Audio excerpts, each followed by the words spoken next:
Good morning, everyone, and welcome to Golden VCR Broadcast 94 here on this beautiful Wednesday morning, July 31st, 2024.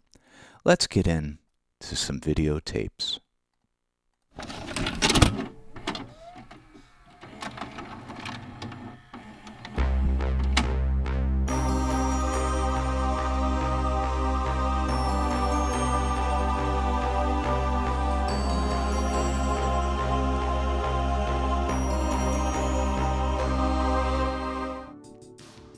Good morning, everyone.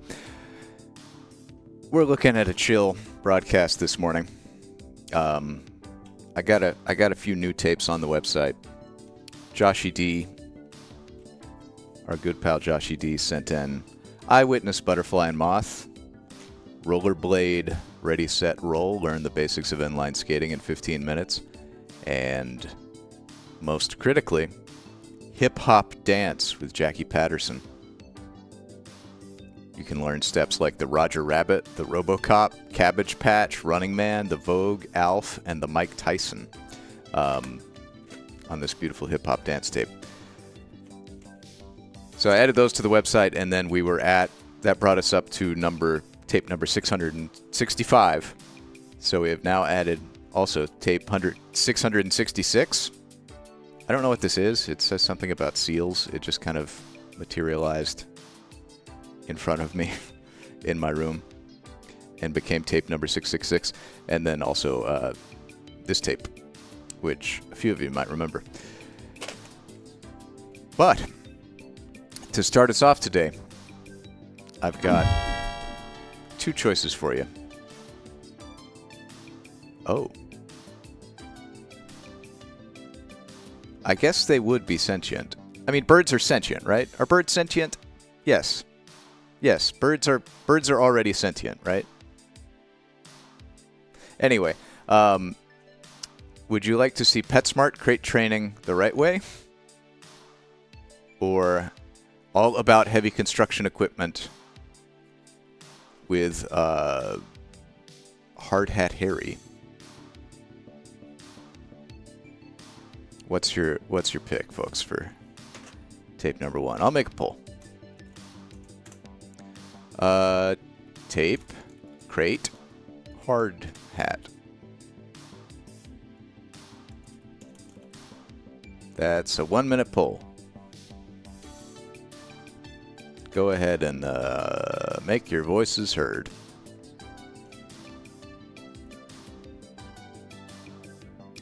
Meanwhile, I will pull up the website. So, crate training the right way from PETsMART. Learn how to properly crate train your dog, selecting the right crate. It's got Dr. Suzanne Hetz, world-renowned animal behaviorist. And then we've also got heavy construction equipment from 1993. This is like apparently the proto. But are the birds sapient? I suppose not. This appears to be like the proto Hard Hat Harry, like before he was his own thing. Or just a very early Hard Hat Harry production. One where the hard hat is actually relevant. So our poll is... Oh, it's so close to tied. It's so close to tied. It is tied. It's tied. You bastards. All right, well, I'm gonna introduce us to Dr. Suzanne Hetz, world-renowned animal behaviorist, then, as the tiebreaker. Jesus, you people. Crate training the right way. Learn how to properly crate train your dog. This exciting and informative video will teach you how to effectively crate train your dog. It's not as easy as just putting your dog in a crate and leaving him or her alone. Instead, crate training is a process that takes specific steps in order to get your dog comfortable with the crate. Scientifically based, humane training method for introducing your dog to a crate.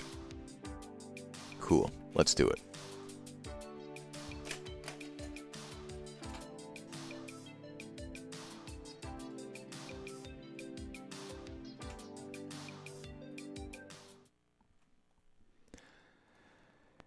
And here we go. It's tape 582. Crate training the right way. I can't believe we have 667 tapes in the library now. Some 200-ish of which we have watched.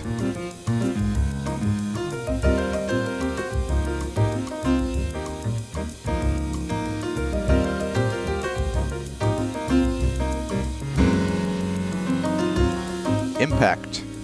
Yeah, it's very Vince Guaraldi. Oh, starring Blossom. Look at her. Whether you're a new owner or your dog has lived with you for a while, your dog is part of your family, and you want what's best for her. You may also need help from time to time managing her destructive or house-soiling behaviors. You may have heard about crates and crate training, but you may have many questions about them. Is a crate the right choice for my dog? How do I use a crate? How do I get my dog to like a crate? Leica just got and type of crate should breakfast, I so buy? I assume she's In this video, we'll answer upstairs, these questions and many more as we cover how to delightfully use a napping. crate to prevent some types of destructive behaviors and how to make it a part of a complete house training plan. Though crate confinement does effectively limit destructiveness, it does not provide an outlet for pent-up energy. If your dog is going to be spending time in her crate, Look at all you these need to good provide dogs. plenty of opportunities for play and exercise, as well as lots of toys to chew on. We'll give you some ideas about good toys later on. It's best if you limit your dog's access to items such as shoes by puppy-proofing the house, putting things that you don't want her to chew on out of her reach, just as you would if you had a toddler in the house. So without further ado, let's join Steve and Jennifer and their new puppy Blossom as they learn firsthand how a crate can be useful. Blossom struck again. We've had her for 3 days now and she's eating all our stuff. What are we gonna do? It's kind of rude to just put a muddy boot in someone's lap. Steve, I think we need to get some advice on how to train Blossom better. We're going to see Dr. Morris tomorrow to get Blossom's vaccination. Acting. Maybe we can ask him for help. So remember, your goal is to help Blossom become a well-behaved dog. In addition to lots of positive reinforcement, it's going to be very important to manage her environment during puppyhood so she doesn't get into trouble. When you can't be around to watch Blossom all the time, it's okay to confine her for a few hours. Hey, The idea is Jess, we thank want to you. prevent her from chewing on things that she shouldn't be chewing on, like shoes. So some of the things that dogs want to chew on can hurt them. That all makes sense, but we're worried about the idea of Blossom That's being a case. 1,000 bits from Jess, who Well, says, I it's do good that believe there you're were songs concerned being about sung Blossom's Monday night. best interests. Time for Don't If Touch you Me with Your train Love. her All right. properly, like we've talked Thanks, about, Jess. she's going to learn to like her crate and assume that it's a safe place to get away to. It's up to you to introduce her to her crate gradually so that she can be calm, relaxed, and comfortable when you're not around. I know we can do that, Dr. Morris. You've given us so much information. I'm sure we'll be successful. Remember, the key to training is patience. Completely natural dialogue.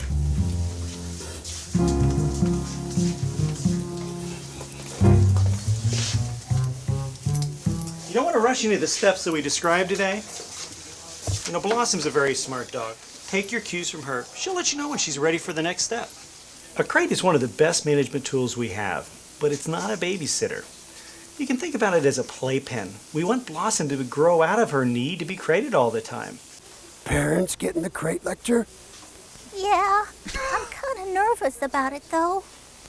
Oh, don't worry. They'll do it right. And The you'll dogs love have lines, I too. sure hope so.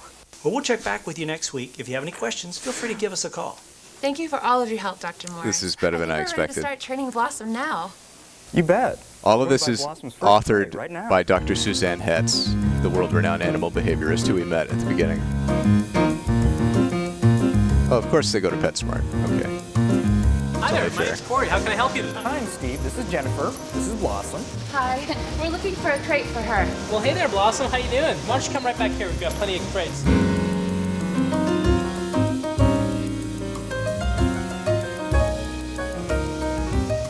We have a great selection of crates, just about anything you'd need. We want to get the right size for her. Certainly, we'll get the right size for Blossom. Do you have any preferences, plastic or wire? Our veterinarian, Dr. Morris, explained the advantages and disadvantages of each, but maybe you can tell us again. Sure, I'd be happy to. Well, one of the advantages with wire crates are that they easily fold up. And there's a lot more air circulation passing through a wire crate. And there's a lot more vision, too. It means Blossom here can see what's going on around her. I'd have a room with a view. These can get pretty heavy, as you can see, especially if you're going to need a bigger one. Now, the problem is that you can't take these on planes. So if you're planning on doing any traveling with Blossom, you might want to think about that. Corey brings up another really important issue. Upright base Safe dog. confinement when traveling is another positive way a crate can be used. Whether in the heated compartment of an airplane, a hotel room, or the back seat of a car, a familiar crate presents a positive contrast to the changing and unfamiliar environments your pet's going to be experiencing while traveling. When crated in a car, your pet is always safer in case of an accident and also won't be able to interfere with your driving by crawling in your lap or barking in your ear or even getting in the way of the foot pedals. I really like the way this wire crate folds up. It's a What good about dog this dance. one? I think I like this one better. Kind of a trade-off. Blossom's going to be better protected in this plastic crate here, say in a car accident. Doesn't quite offer the view that a wire crate does, but it does keep her warmer and drier. I'll have my own safe place. I think we'll go for plastic. All right, great. Plastic it is. Let's come over here and look at some different size crates.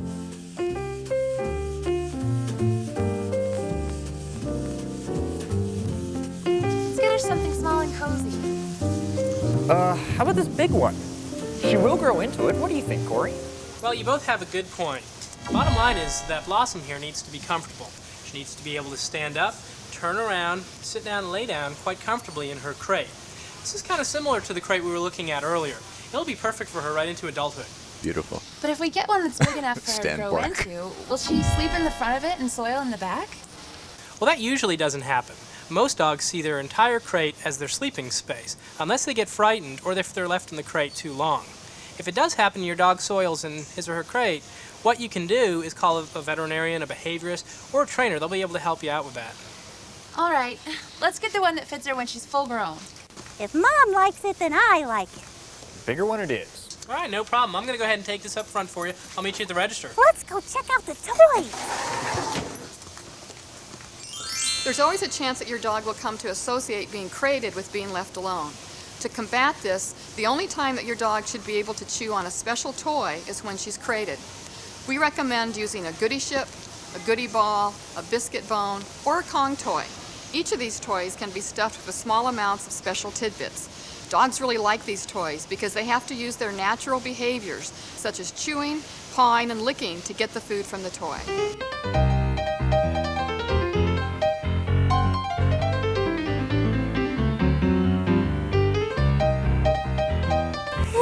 I need to go outside. This has sure been a long morning.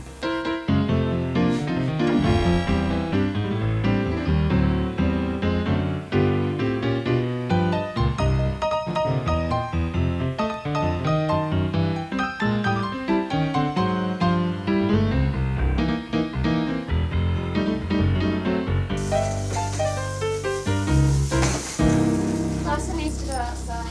That's fine. I'll stay here and put this thing together. Well, we have a crate for Leica, and she has used Nothing it to it. on You occasion. remember, Dr. Morris said to put this crate in a room where we spend most of our time. But she's never been fond of crates. We I'm just think going to tie this door back. that we were told that she probably came from a puppy mill and was a breeder.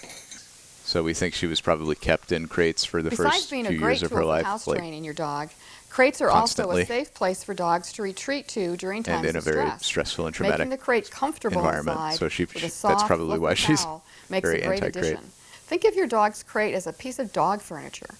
Crating your dog during So we have dinner one for her. We time keep it in the corner of the also living room. prevents pestering She's and begging on at the occasion table. This will crawled into it necessitate for leaving the safety crate during in a an storm or accessible something. location But and she leaving much the door prefers to open when your crawl dog under is the not couch being or crawl under the bed. Steve and Jennifer are doing great with Blossom. Let's chat a little bit more about using the crate during the house training process. Puppies should never be crated for longer than they can control their bladder or bowels. There will be some individual variation between puppies, but in general, this might be 2 hours for a 2-month-old puppy, 3 to 4 hours for a 3-month-old puppy, and 4 to 5 hours for 4-month-old puppies. Longer absences while your puppy is crated are probably not realistic until your puppy has reached 5 to 6 months of age. In the meantime, consider coming home on a lunch break to let your puppy out, or ask a friend or neighbor to walk your puppy. Adult dogs don't need to relieve themselves Luna. as often as puppies do. Some may not need a potty break during the day, while others will. For your dog's comfort, arrange to give him one if you can. If you adopted an adult dog from a shelter or previous owner, it's still important to go through the house training process, even if the dog was previously house trained. Take your dog outside after eating, drinking, or waking up from a nap. Oh, what a good dog. A little cookies Always and cream, reward buddy. your dog for relieving herself outside. Do not leave your dog alone for the day with a bowl of food in the crate.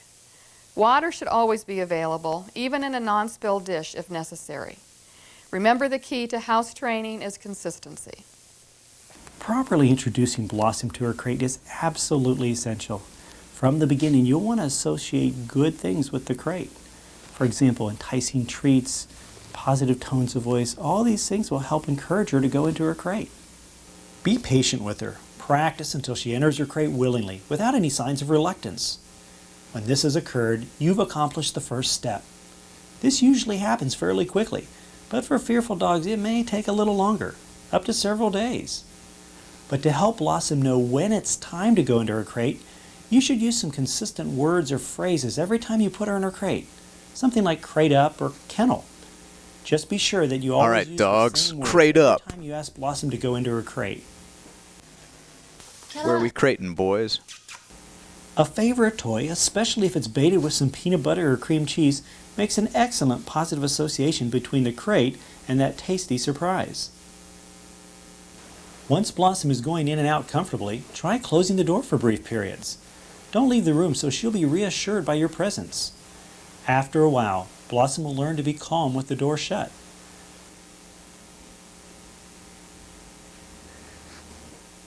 Now you're ready to try leaving the room for a few minutes with her still confined to the crate. Don't push this step too quickly. Return after a minute or so and let Blossom know that you're still in the house. Continue practicing this with her in the crate for slightly longer periods. After about 5 minutes, though, you can let her out of the crate, but don't make a big deal out of it. We don't want her to feel like it's better to be out of the crate than in her crate. Oh wow, Practice with Blossom is okay for about 30 I just minutes noticed this before is trying to tape leave 1 the of house the when she's crated. PETsMART Getting Blossom used to the crate Smart Pets before video you leave the training house series. is one of the most important steps. Not doing this will make it more likely that Blossom will become upset when you are gone. G'day, Blossom. Hi. From the wag of your tail, it looks like you and your crate are getting along pretty well. Kellogg's Short Smart. Cool. Short Is it Start. soft towel to lay on? It's a very short-lived product. Going in my crate, I've even taken a nap there. Mom and Dad are being really patient, and they get pretty excited when I do the right thing. Humans are so easy to please. Lots of good things have happened since I got my crate. You are one lucky dog. Great dinner tonight, honey. Thanks. So how do you think it went today? Oh, that ketchup bottle. Look at all these early 2000s products. Well, do you think we ought to let her sleep in the crate tonight? Well, she did take a nap in her crate Early today. 2000s I think we styles. should give it a try. Nella, here you go, sweetie.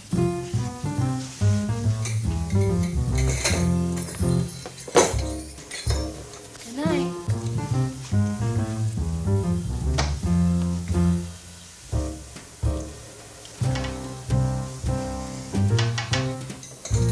Oh, you did great last night, Blossom. I know. I only had to let her out once last night.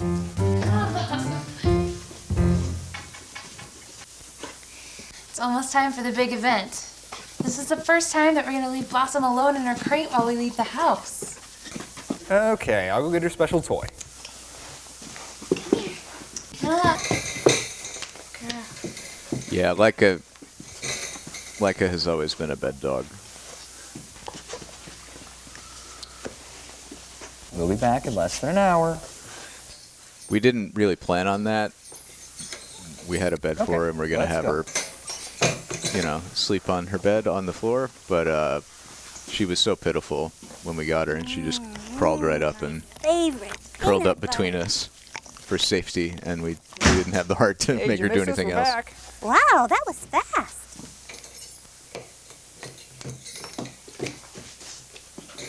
She's a very cuddly dog. And now we're back where we started. A puppy who has been trained to enjoy her crate and be comfortable when left alone there. There is the rare dog for whom a crate just won't work. If a dog has had a previous bad experience with crating or confinement, or is diagnosed with separation anxiety, you may need the help of a knowledgeable veterinarian, behaviorist, or trainer to help overcome these problems. Wait just 1 second. Dr. Morris isn't here. Dr. Morris, there's somebody here to see you. Hi, Jennifer. How are you today? Hi. We came by to show off a little. Blossom's been doing great the past couple weeks, and she's really started to love our crate. Great. Hi, Blossom. How are you? You're a smart puppy. I'm a lucky puppy.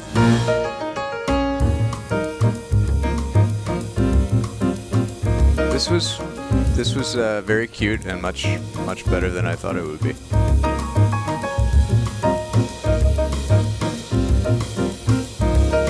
I love the idea of stopping by the vet just to show off, and they charge you. Lovely. Well, this has been tape 1 of the PETsMART Smart Pets training tape series. Very good music too, yeah.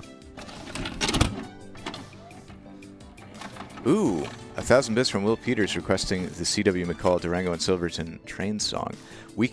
I can fish that out. I can get that out of a box. It might take me a bit, but that is an excellent idea. That really should be in the rotation. So let's do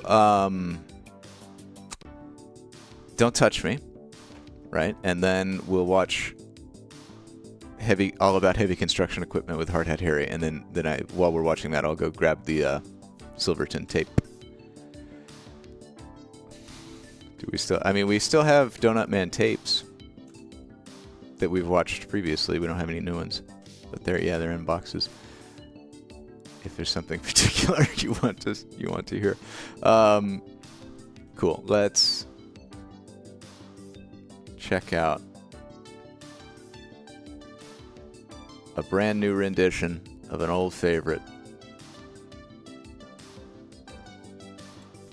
I mean, it's a brand new rendition. It's the same every time, but it's a new performance. You can appreciate something new about it every time you hear it. It's Don't Touch Me with Your Love, courtesy of Seemingly Jess.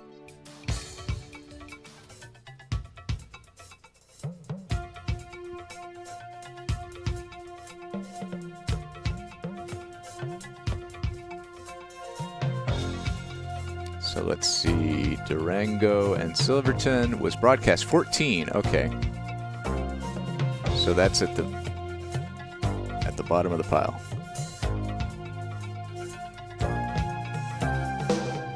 You have the power to make me feel. Your microchips can make it real. Electric feelings burn so much. A simulated sense of touch.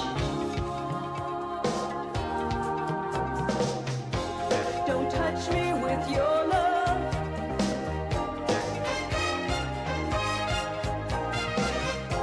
Don't touch me with your love.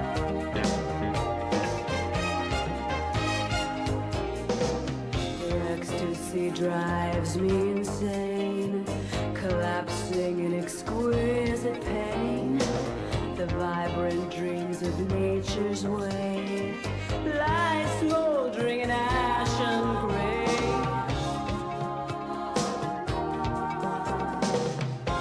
Don't touch me with your love. Don't touch me with your love. Don't touch me with your love. Don't touch me with your love.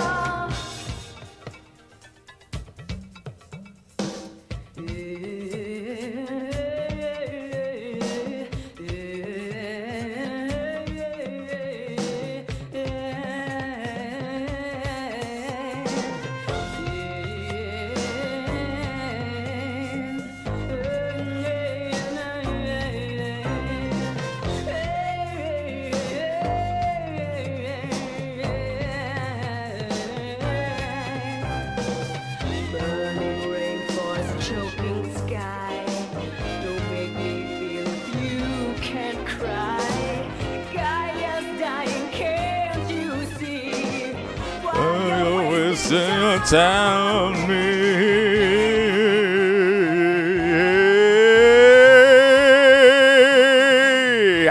Don't touch me with your love. Don't touch me with your love. Don't touch me with your love. Don't touch me with your love. The waterfalls and so on. All right. Now, going back, people in the same seats will be looking to the east, toward the tallest peaks and different streams. Let's see. I remember this being a little snowy. Side canyons and such. And cutting out some. All on the other side when we came up. But we have since cleaned the VCR, so maybe it'll be a little riding this more train, consistent. It's easy to think you're on another kind of trip, one of another age. And looking out that window, you can imagine you've drifted back 100 years in time. The steam locomotive up ahead, the rhythmic, restful roll of the coach, the clicking of the wheels on narrow-gauge tracks, and the unspoiled wilderness outside. All is today just as it was a century ago. And on the Silverton, it'll stay that way every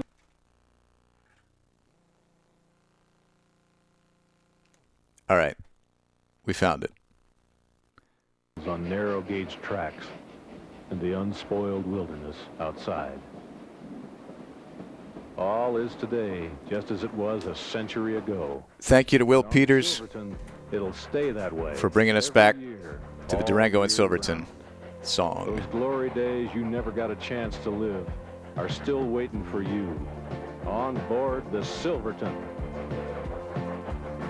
She was born one morning on a San Juan summer back in 1881. She was a beautiful daughter of the DNRG, and she weighed about 1,000 tons. Well, it's a 45-mile through the Animas Canyon, so they set her on a narrow gauge. She drank a whole lot of water, and she ate a lot of coal, and they called her the Silverton. Here comes the Silverton, a shoveling coal. Here comes the Silverton up from Durango. Yep, I am recording this. Well, now listen to the whistle and the rockwood cut on the highline of Silverton town. And you're gonna get a shiver when you check out the river, which is 400 feet straight down. Take on some water at the Needleton tank, and then you struggle up a 2-5 grade. And by the time you get your hide past the snow shed slide, you head right on to Silverton.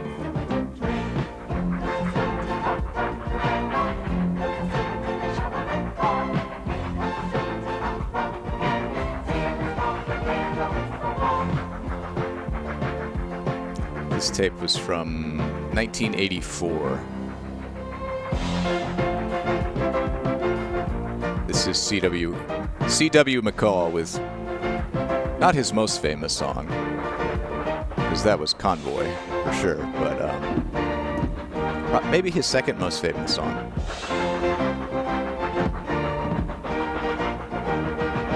We watched this way back in broadcast 14.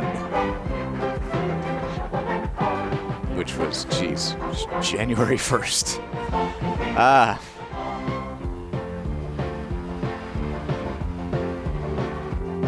Now down by the station early in the morning, there's a whole lot of people in line. And they all got a ticket on a train to yesterday, and it's gonna leave on time. Well, it's a 45-mile up the Animas Canyon, so they run her on the narrow gauge. She takes a whole lot of water and she needs a lot of coal, and they call her the Silverton.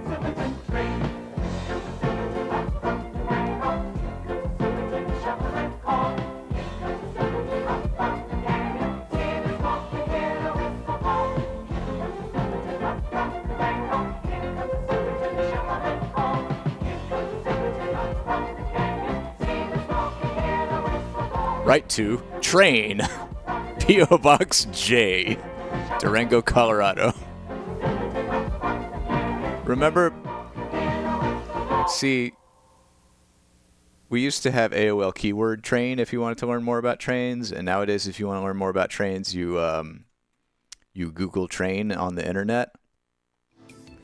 But back in the day, back in 1984, if you wanted to learn more about a train, you just wrote train on a postcard and sent it to the train for more information. Thank you, Will Peters. We now have the Durango and Silverton song in our collection of clips. I'm glad we could get back to that tape and grab that.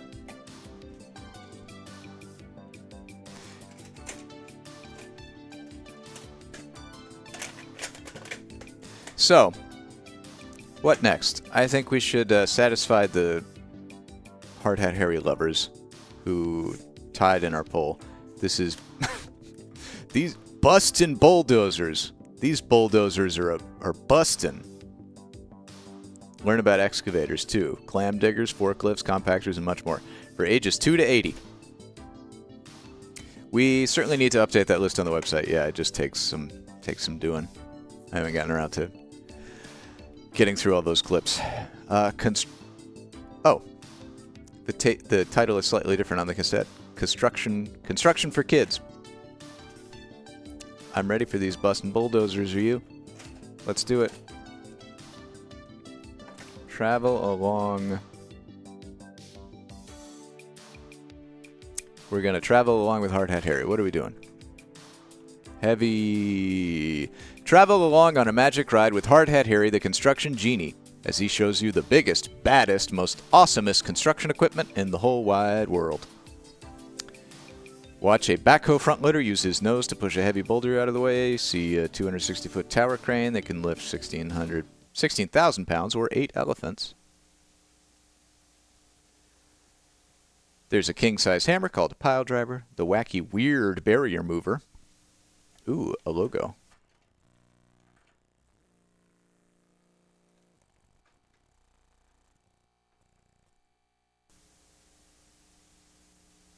I much prefer it when the VHS intro logo sequences have audio. I guess we can just make up sound effects for the ones that are quiet. Safety comes first. Construction sites are not safe for unauthorized personnel, especially children. Children should never be at a site unless they have the site manager's permission, and they are accompanied by a parent or legal guardian. It's a nice Kids, disclaimer. you're going to love watching all the giant construction equipment on this video. But while you're watching, remember, in real life, construction equipment can be very dangerous. So be safe. Never, ever go near a construction site or any place else with a stranger. Never play near a construction site. You can only go to a construction site if your parents go with you and the site manager says it's okay. Okay? Good. Now let's watch these giant monsters in action.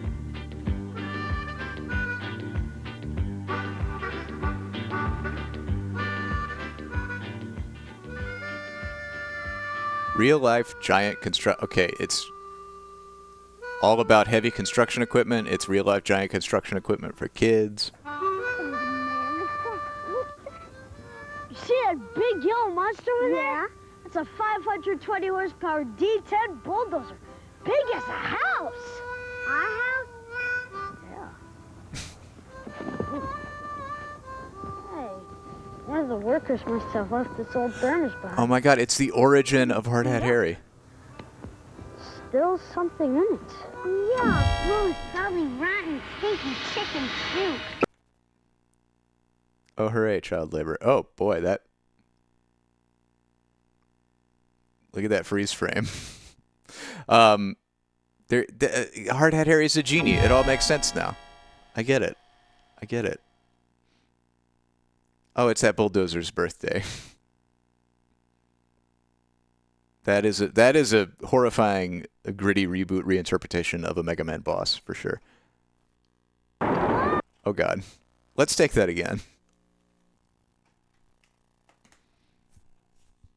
Yeah, Rose, probably rotten, stinky chicken soup. Oh, that's not chicken soup!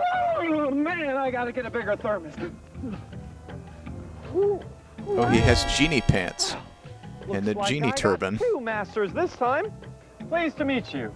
Hard Hat Harry's the name, but some people call me the construction worker's genie. I'm Max. He's Alex. We're kids. We're kids. You live in here? Do now. First 5,000 years, I lived in an old lantern, but I traded that in for this thermos. Better insulation. Ooh, the outfit's changed a bit, too. Much better. You mean you're a real genie? The kind that grants wishes and stuff? Genie Deluxe, granter of wishes of all shapes and sizes. Nothing's too tough for Hard Hat Harry. As they say in Genie Land, your wish is my command. How many wishes do we get? Oh, they're doing the I Dream of It used to Genie. be 3, but seeing as how you're human being, kids, maybe I can throw in a couple extra. Listen, it's Genie Land. Go ahead.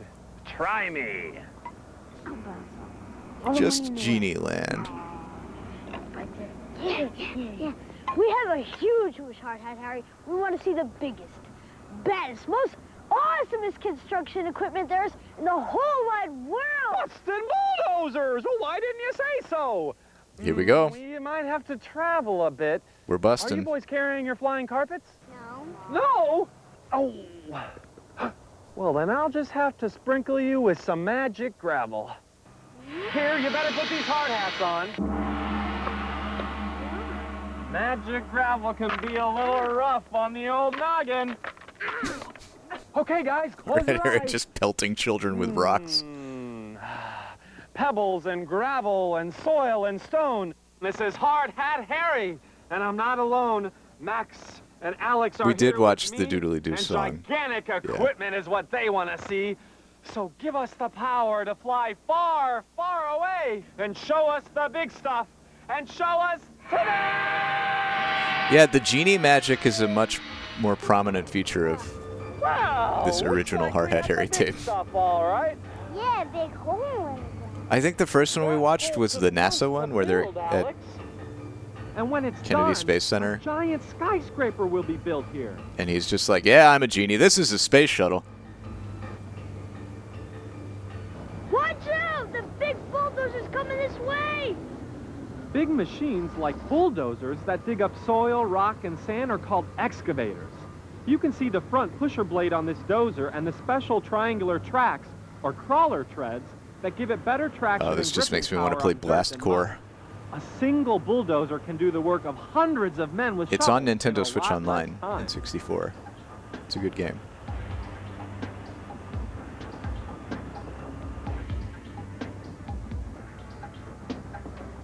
Cool, a big bucket puller. That's called a track hose, stupid. Actually, Max, your brother's partly right. That deep, upside-down shovel on a track hoe is called a bucket. It has long teeth on it to break up the ground. Watch how it digs upward toward the machine, then swings its big arm or boom around, and finally releases its load by tipping the bucket over the dumping point. It drives on track tread so it won't sink, right, Harry? Yup, those wide, heavy tracks are slower than rubber wheels, but by spreading the weight, they're more stable on mud and loose dirt.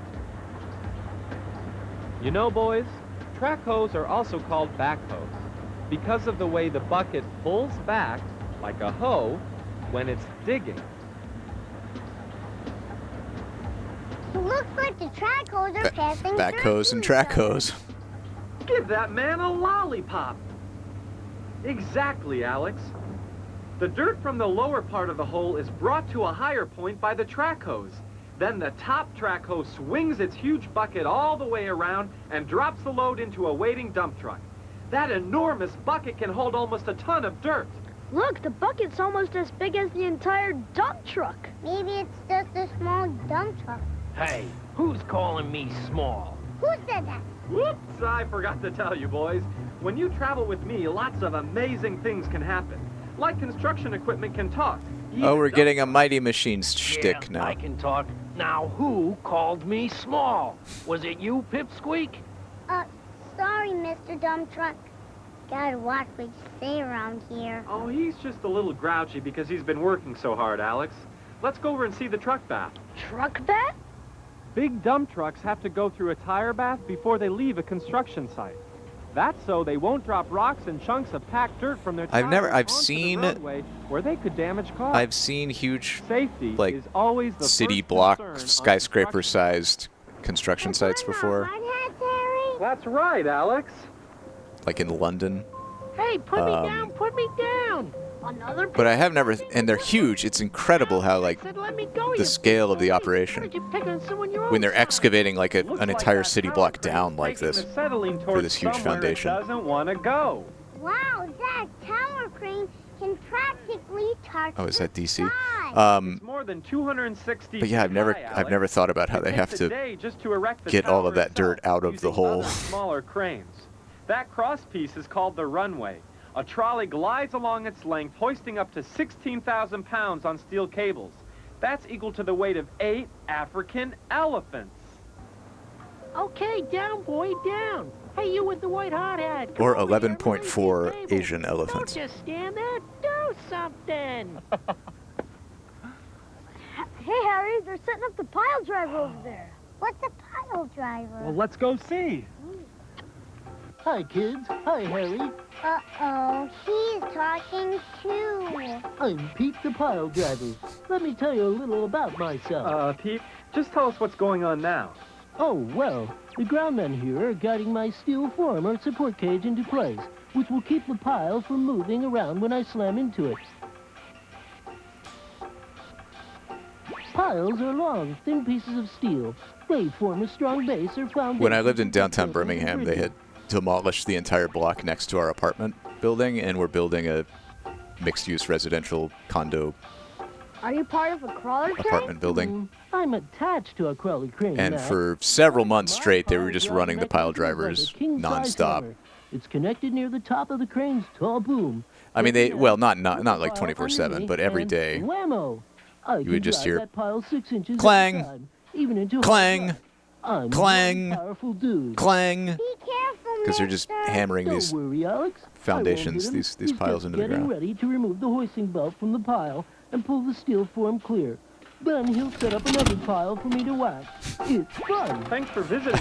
The pile driver is droopy. Anytime, Harry. And boys, if you ever want me to clobber something for you, just stop by. Happy to help out. Thanks, Pete. Bye. Okay, guys, next stop, an auger driller.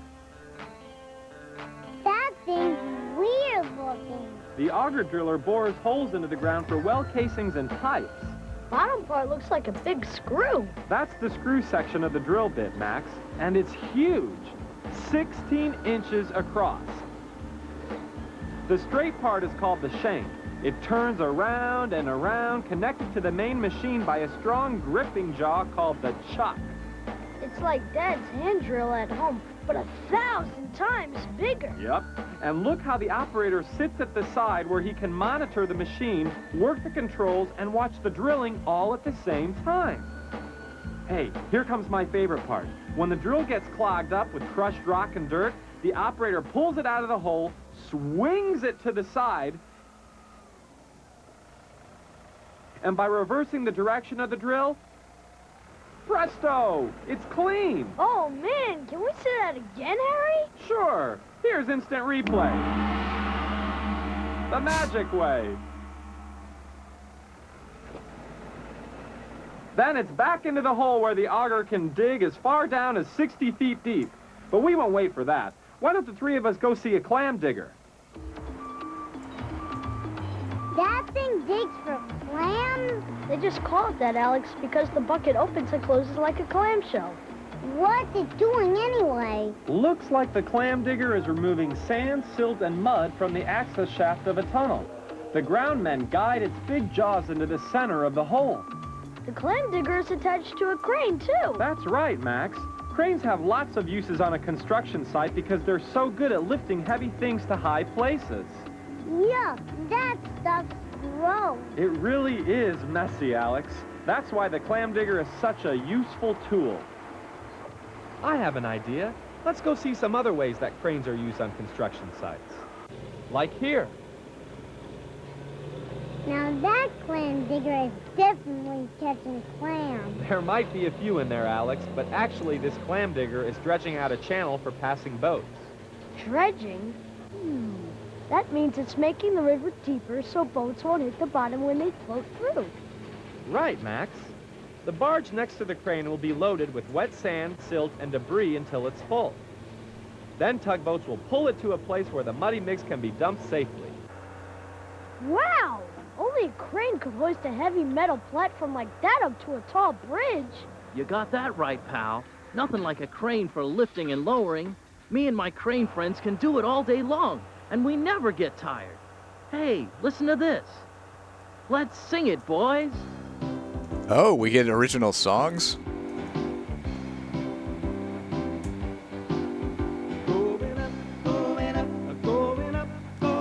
I guess we have to. Hi, Haley. This is all about heavy construction equipment. The, like, original proto Hard Hat Harry tape. And we never get tired. Me and my crane boys can do it all night, all day long.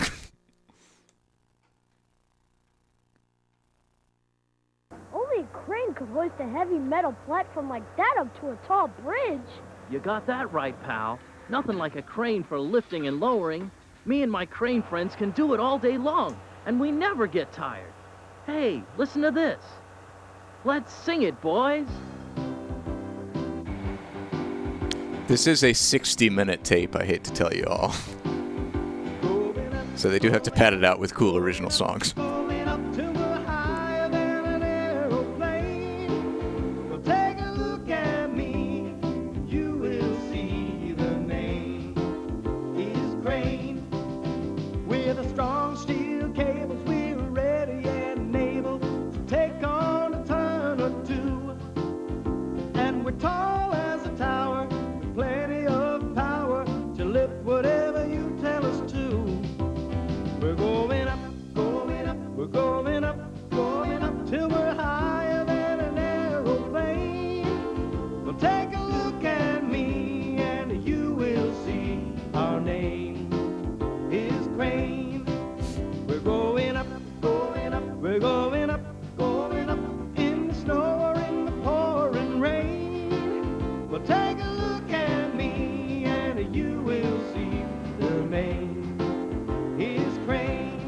This is actually delightful. I like this song. While we're hoisting heavy beams and we lift a lot of building supplies, we can even lift the wall and move it down the hall without even batting our eyes.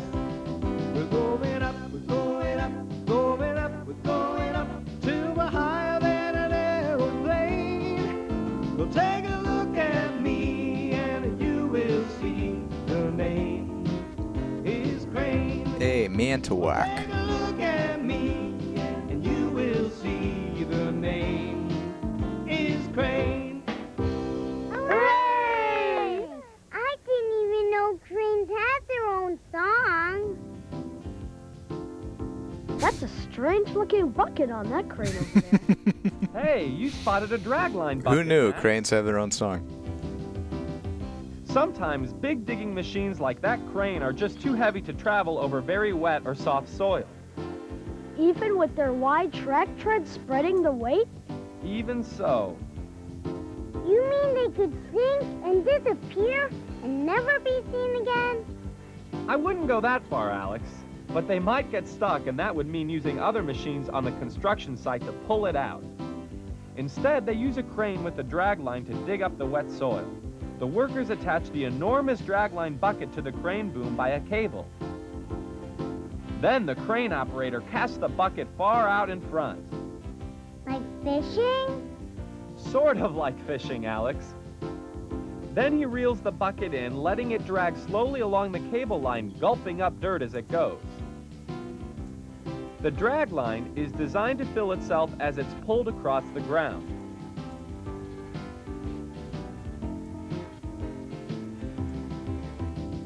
And when it's full, the crane man just lowers the front end and the bucket's empty. Boy, there's about 100 ways you could use a crane. Hey guys, don't say anything mean about this dump truck. Remember what happened the last time? That's called an articulated dump truck because the cab part, where the driver is sitting, Don't say anything mean about this dump truck. dirt is carried. It's easier for an articulated dump truck to maneuver over loose sand and difficult terrain like you see here.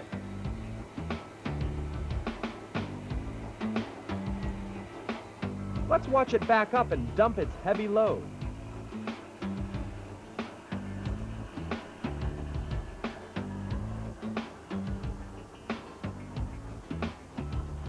I had a toy dump truck once that looked just like that one, but I dropped it in the creek behind our house.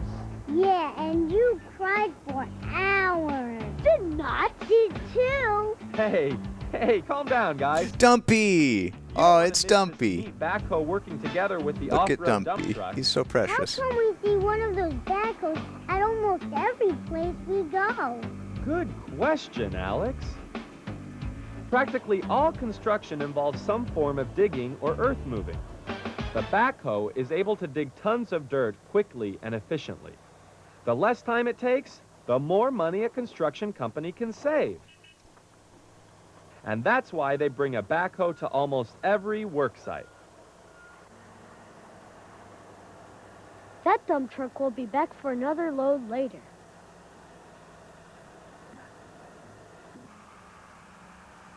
Do you know him, Harry? No, not unless he's another construction genie. Well, looks like the dump truck and backhoe are finished working together for now. The backhoe's raising its bucket high into the air and creeping along on its steel track. This is way more Mighty Machines than later Hardhead Harry videos. Most of the Hardhead Harry stuff we've watched has been later, and it's like way more focused on on-camera action. It's still like not super scripted. Where are you, Mommy? Oh God. Hey, look over there. It's a baby front loader. Has anyone seen my mommy? Maybe if I wave my arm, she'll see me. Oh, Mommy, it's baby. I'm looking for you, Mommy. What? Why do we need ooh construction equipment? Over here, honey. Mommy has to move a big boulder so we can build a road through here. Don't get too close now. Someday you'll have a big 6-yard bucket like mine and weigh as Are we much trying to as I do. gaslight small children watching this video into thinking that construction equipment has family relationships Practice maneuvering with and your that they tires grow and up into larger versions of the same construction equipment? I have so many questions. Watch how Mommy lifts and lowers her bucket and scoops up all the dirt. I don't want to call this bulldozer Mommy. Now run along and play with your cousin, the backhoe loader. That beepy front loader is so cute. Yeah, and he looks like he's a fast learner, too.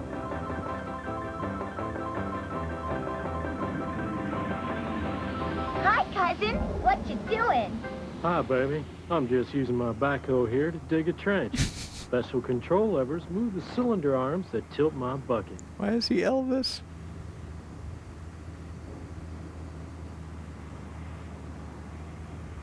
With gentle handling of those control levers, the driver can get me to reach way out.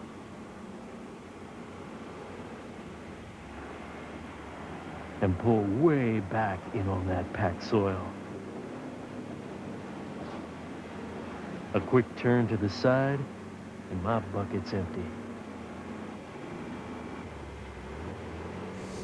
Using a light touch, I can even push big logs out of the way with my nose. Hey, I want to try that. Why don't you follow me across this mud puddle instead? My fat tires and deep treads, I'll never get stuck. And each wheel operates independently, so my tires can even lift off the ground. Oh no, and I'll no, still step move cousin. forward. That's a funny trick, cousin. Backhoe front loader machines like me are found on every construction site because we're so versatile, fast, and maneuverable. You know, guys, all this big machinery can be very dangerous. So be smart and safe. Never ever play near a real construction site. And if anyone except your mother or father asks you to go to a construction site, just tell them Hard Hat Harry says no way. And just like the baby's mama, my front shovel can push or carry lots of dirt in one gulp. So Elvis the backhoe. Is he a backhoe? Whoops. Yeah. Looks like some real loose soil ahead. I might start spinning my wheels. Were you gonna time? Do you want me to just stop the stream for 30 seconds, fella? As a timeout. Uh-oh, nobody's driving that thing. The driver's on the other side, Max, under that steel cage that protects him from falling debris. Here he comes now. The driver moves the machine as close to the drop point as he can. Then he extends or telescopes the long fork arm as much as 40 feet. The wooden planks are sitting on the two long forks, and the ground man uses hand signals to help the driver position the load. Gently now, fellas. Harry, I think the driver wants to talk to us. Gosh darn it, I just realized I forgot my lunch. Let's get out of here, guys. We don't want to hang around with a hungry construction worker on the loose. I want to show you some more off-road dump trucks. I guess that makes sense. Somehow I just knew I can time out mods. Of course I can. It's my channel. Sorry. Like I said before, if there's serious digging going on, you can be sure there's a back. Wait, does that unmod you?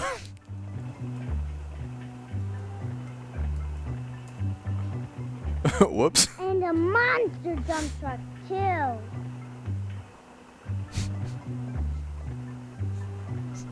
Look. All right, fine. I saw an off-road dump truck in a book once that had 8-foot-high tires. It's true. Those are some of the biggest trucks on Earth and can carry up to 240 tons. Here, I gave you some consolation fun points, Bella. Thank you for being a mod. Crack the pavement. I have no desire to unmod you. As tall as you, Max, and the rear bed or dump box can hold 38 tons or 76,000 Oh, Twitch staff And once he outranks dumps his load, that everyone. monster That makes sense. bulldozer comes in to make the ground flat and super level for users. the builders. That's called grading. Max, you've got some real smart brains under that hard hat. But can you guys tell me how wide that front pusher blade is? As wide as a car? Close, Alex. It's 12 feet across, and the dozer's rugged diesel engine packs a walloping 285 horsepower.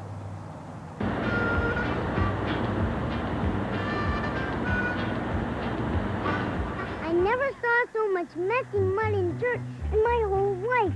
And the best part is, you let us plan, and Harry, you are the best. Don't mention it, Alex. That dump truck has a steel bed extender to keep rocks from falling on the driver's cab. Right again for 500 points and a trip to Disneyland. And I recognize that thing. It's another heavy-duty track hoe. Amazing! We now have 2 winners for the Disneyland Dream Vacation. But can anyone tell me the name of the mechanical part that tilts the bucket up and down? Time's up. A It's hinge. called a tilt cylinder, and now I go to Disneyland. Yay for me! You're a crazy hard hat, Harry. Oh, watch this. When the truck bed is full, the track hoe operator taps the load with his bucket to let the dump truck know it's okay to pull away. No way! That's cool!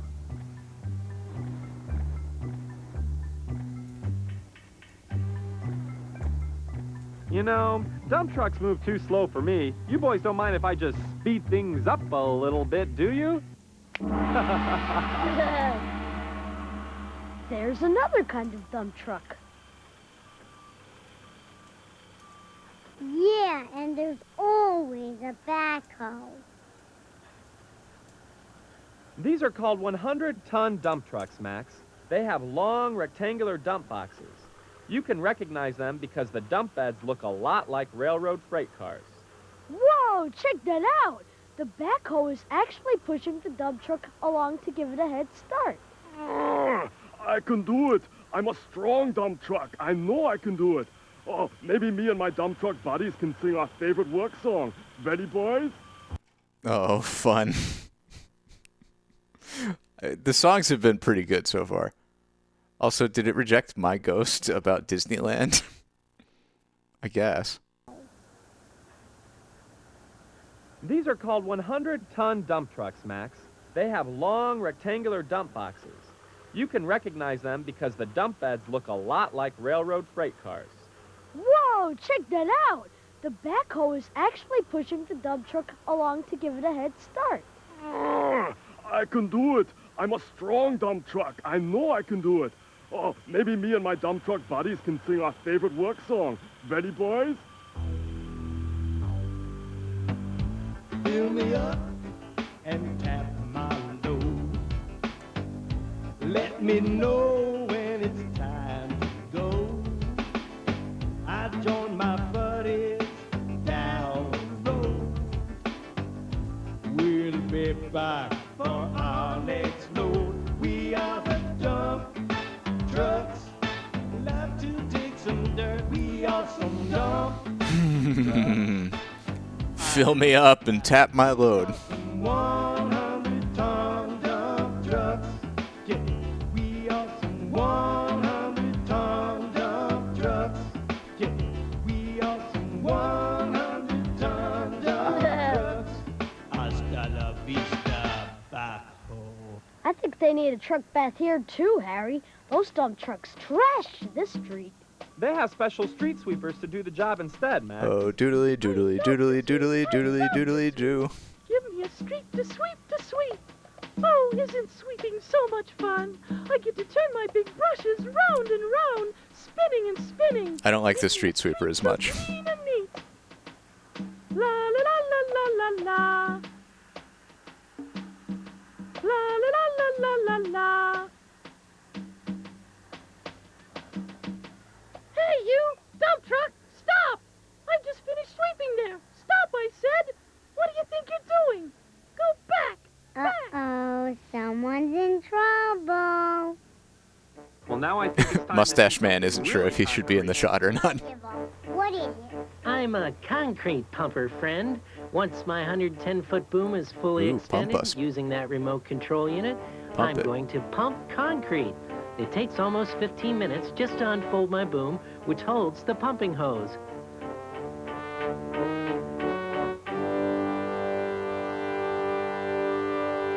Those 4 large Pump legs it and dump sticking it. out from my truck are called outriggers.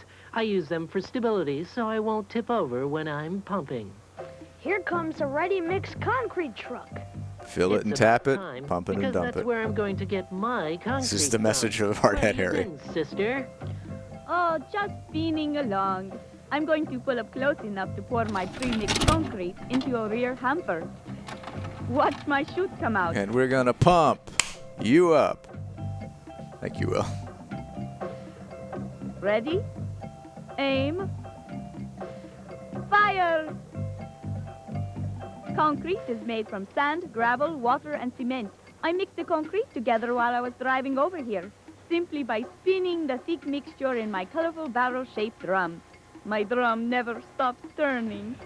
So the concrete goes from the ready-mix truck into the pumper's hamper and then gets pumped through the hose connected Oh, it sounded to the more boom. Slavic to Over me, the like cement she's building like a that wall across the Natasha field. from You Rocky and got it, Bullwinkle Mac. or something. Then the concrete worker pulls my snaking hose along the wooden mold and positions the hose exactly where he needs the concrete.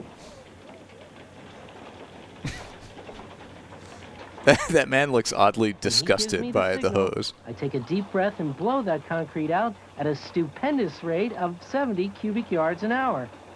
That's fast.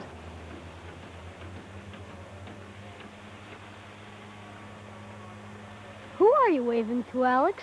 That concrete man with the red hard hat. He looks a little like our Uncle George, doesn't he, Matt? Hey, I have an Uncle George, too. Last I saw, he was charming snakes in Kathmandu. Your uncle is a snake charmer? That's right. Wow, I don't think our uncle even likes snakes. When will the concrete on the new wall be dry, Mr. Pumper? It'll be hard enough to walk on in just 4 hours. Did he say, It takes I don't almost think my 28 uncle days for even the likes me? concrete to dry rock solid. There's another concrete truck, and it has a really long chute. Who timed out Bella, the only person Concrete into that shallow with that ditch power? doesn't require the big concrete pumper. Sorry, I didn't know it deleted your messages Truck and with an unmodded you. extra long chute can get the job done. The command is The driver /timeout. can control the direction and They height should of the call chute it from inside the /timeout cab. unmod and delete all messages. with its chutes all the way out, that concrete truck looks a lot like a fat, old elephant.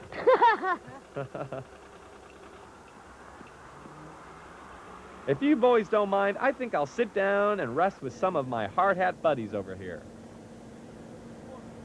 I have a few stories I want to share with my buddies here.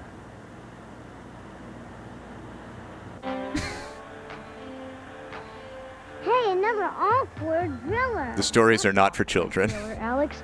Auger driller. A-U-G-E-R. Oh, whatever. Here comes that neat cleaning part. Do we have a bingo winner? Is it Pedo and Becca? And watch what the workers put into the hole. It's a steel pile like the kind you saw a while back, but a little shorter. Here, the groundmen are letting the backhoe drop the pile into the hole.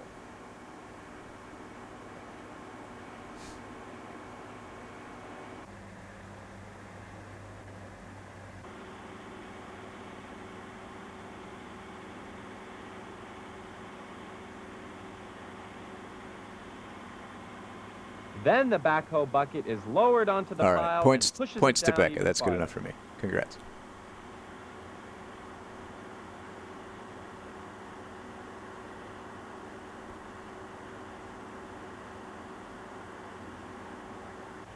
Hey, a mini concrete mixer. And they're pouring the concrete into a backhoe bucket. Here comes that backhoe with a bucket full of concrete. Don't spill, Mr. Backhoe.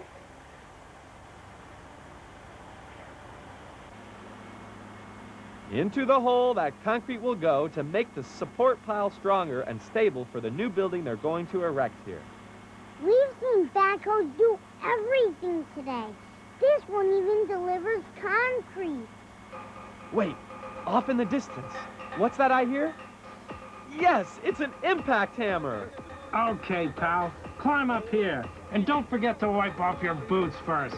I don't want any dirt on the floor of my new cab. Good. Now get in. This is a- impact hammer is a tough guy. Now, A Dom impact hammer. where's a nice hard piece of rock that I can pulverize? Oh, there's one. The impact hammer is connected to a track hoe.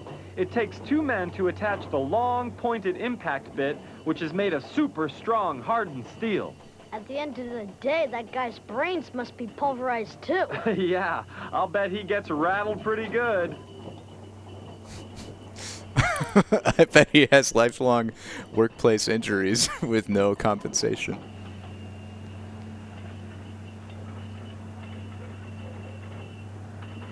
A big impact hammer can smash through tons of rocks in minutes. But you know, there's an even faster, noisier, and messier way to break up rocks. Dynamite. Dynamite. Would you like to see some real-life blasting? Dynamite. Oh, yeah! Now, before any blasting can take place, these odd-looking machines called crawler drills bore small holes in the rock just wide enough for a stick of dynamite and a blasting agent to fit through. The distance between the sticks of dynamite is very important, so the ground technicians guide the drill to carefully chosen locations in the rock, which will allow for the most efficient blast.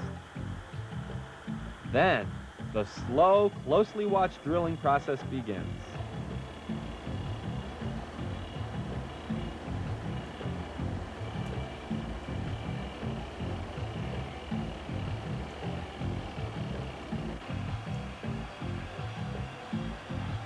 That white powder you see blowing around is actually finely crushed rock.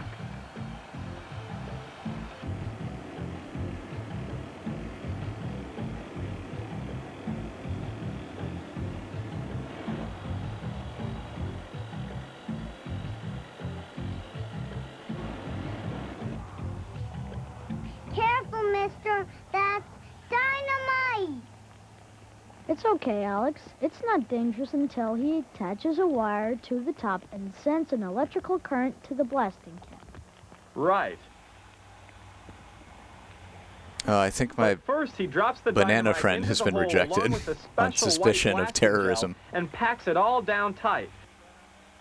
Blasting is extremely dangerous and very precise. That's why it's always handled by special explosive experts who get lots of training before they conduct their first blast.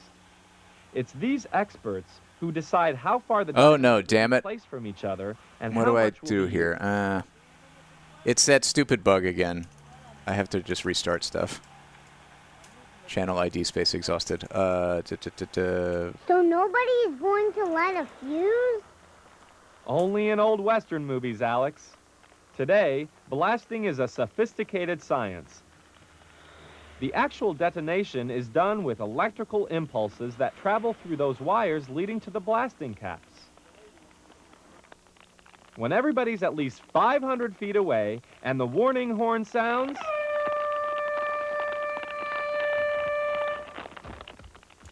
it's showtime!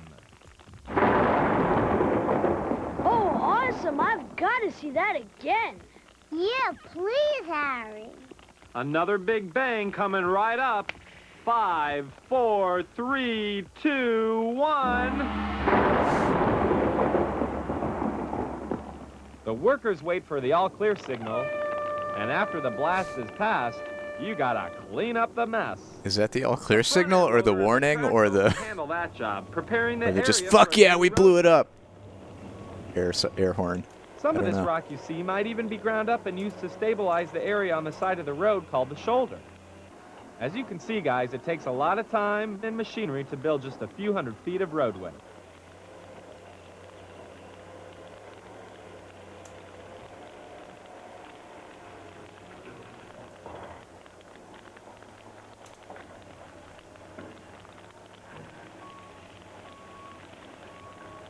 Hey, that reminds me, Harry, you forgot to show us big road making equipment. No, just saving the best for last.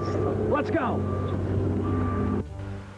Now, Boom who and, can tell me what this snail-paced piece of road machinery is called? Looks like a snow melter to me. But that's not snow, it's lime. This road reclaimer, soil stabilizer machine adds white lime to soil to make it hard as rock for the paver. That's called soil stabilizer. It can also gobble up old broken asphalt and lay down a fresh road base ready for the compacting machines. That's called road reclaiming. That road reclaimer has really gigantic tires. And that strange machine has a metal Oh. tire in the front. What a large red panda. That's my compactor drum. Oh, not again. And it's a girl. I'm Carla, the compactor, Sonny. My grandmother was called a steamroller, but compactor suits me better. It's my job to compress the soil so it's solid for the paver. You must weigh a lot, Carla. It's all muscle, Alex. But here's a little secret. My drum has a vibration unit inside, so I can compact soil using impact or percussion, not just sheer weight. Wow, Carla, you're a cool compactor. Just It's got a doing my built-in job, vibration unit. It's time to see a big rig, guys. Whoa, that machine looks like something from Star Wars. And it's being driven by Darth Vader. Correction, Jedi Masters. I'm called a pavement profiler. I creep slowly along on my 3 tracks, eating up old asphalt And I'm a vampire for some reason. and spitting it out my long conveyor belt into bottom drop dump trucks. It takes 2 people to control me, 1 on my back and 1 on the ground.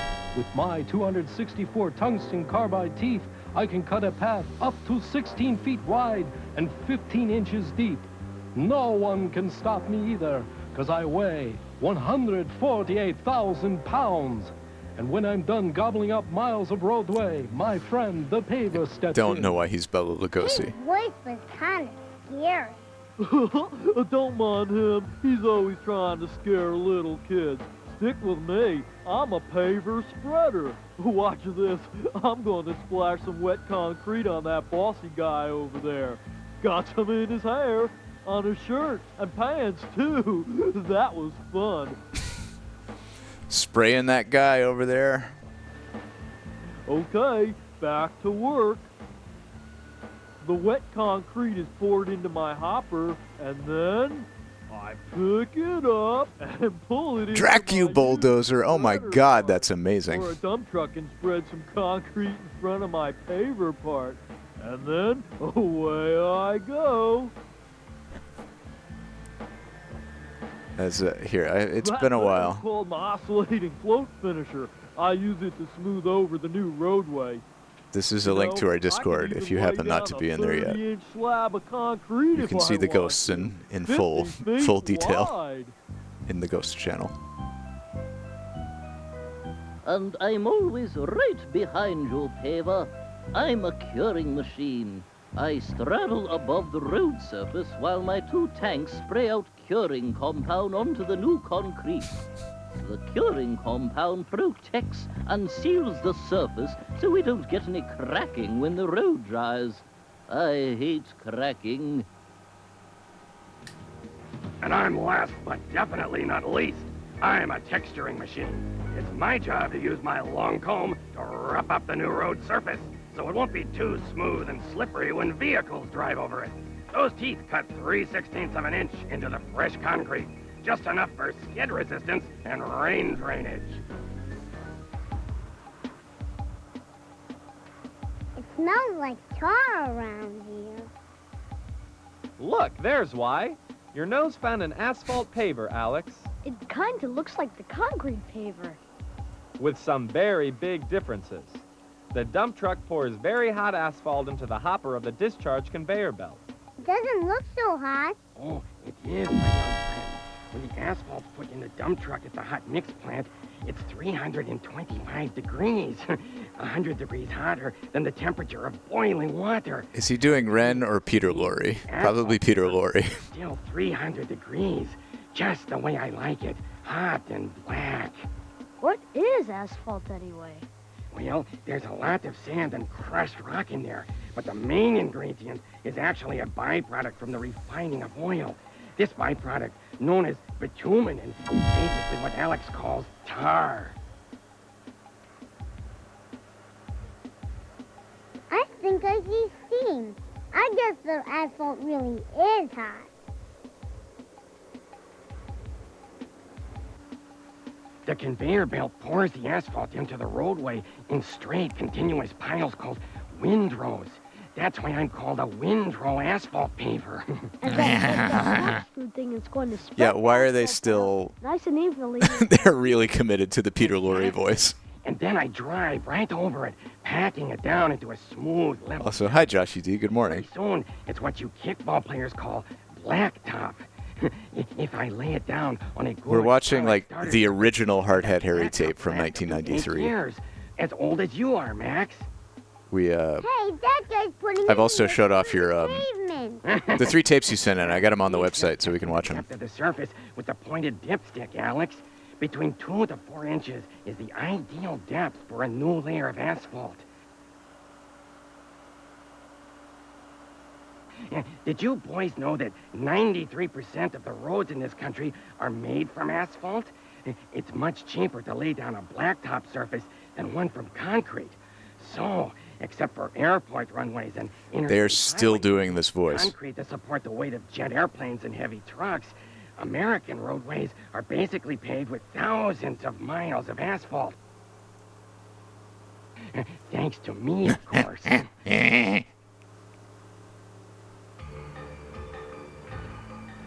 Please get away from Look the out, coming through, out of the paper. way. Speaking of heavy machines on the roadway, how do you think a bulky bulldozer like me gets to my job? Well, I'll tell you. We use low bed trailers, also called gooseneck trailers. Some of these trailer trucks have 24 wheels and can carry Oh, that's right. We've already learned some things about Anthony Mendel, the guy who portrays Hardhead Harry. inches off the ground, making it easy for big beasts like me to climb aboard. He was born in 1968 in LaPorte, Indiana. He is openly gay, and his feature film credits are almost exclusively LGBT related. Nothing like a free ride.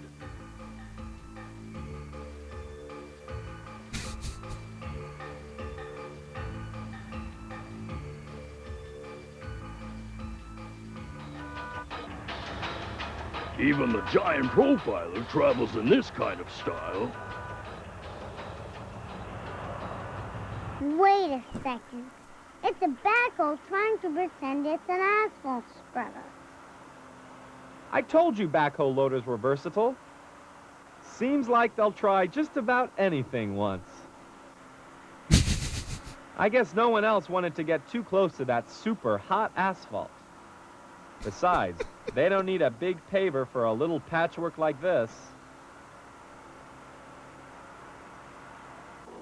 Oh, cool, an Alex-sized compactor. Be quiet, forklift head.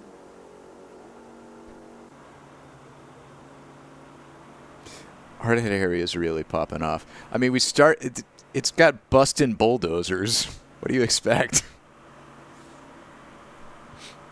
Well, Max and Alex, you boys have learned a lot today about building and repairing roads above ground. Now I thought you might like to see how clever engineers and giant machines build roadways below the surface. Watch.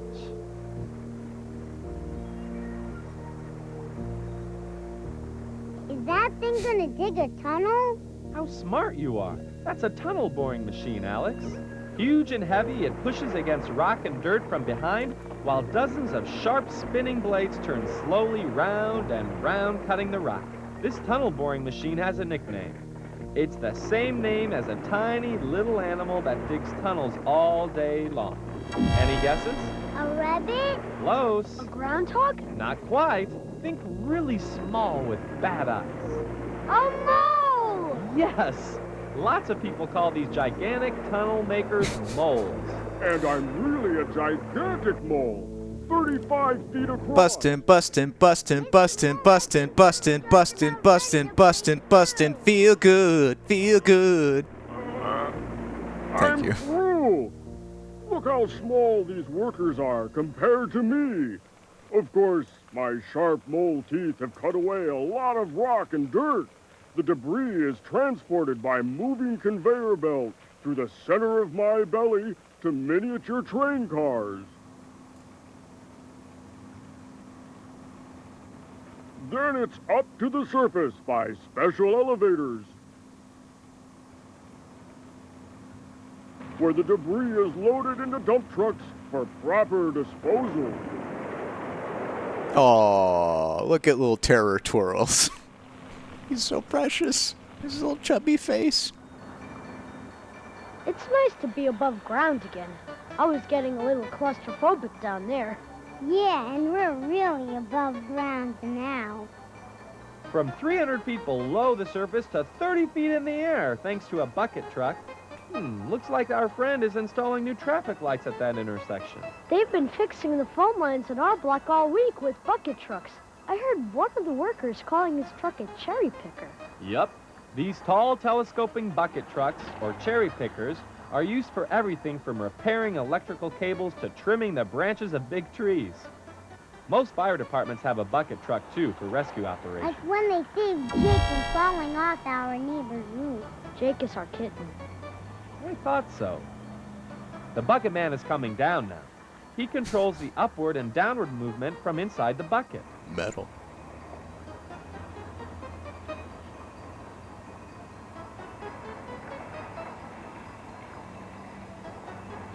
Once he's on the ground, he'll pull up those stabilizer legs.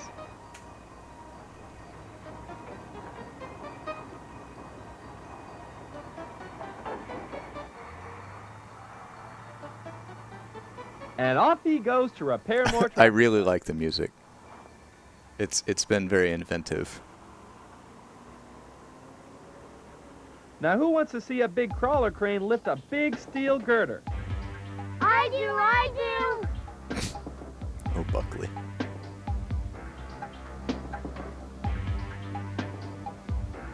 I gotta say, I don't want to toot my own horn, but I am pretty impressed with. Sometimes it screws up, but 9 times out of 10, my background removal code it has a 40-foot tends to boom work pretty well for the extension called friends. jib, and there's another 180 feet of boom below that. Without breaking a sweat, this crane can lift more than 250 tons. Wow, that's like 3 of those huge profiler machines at one time. Now the workers use a sturdy grapple let's see hook how or it does with block the on the end of the crane cable frog. to secure the girder for lifting. Shouldn't the crane operator have his hard hat on? Hey, mister, put on your hard hat. Yeah, you. I think he's concentrating on easing that girder into place, Alex. Maybe you could remind him about his hard hat later on.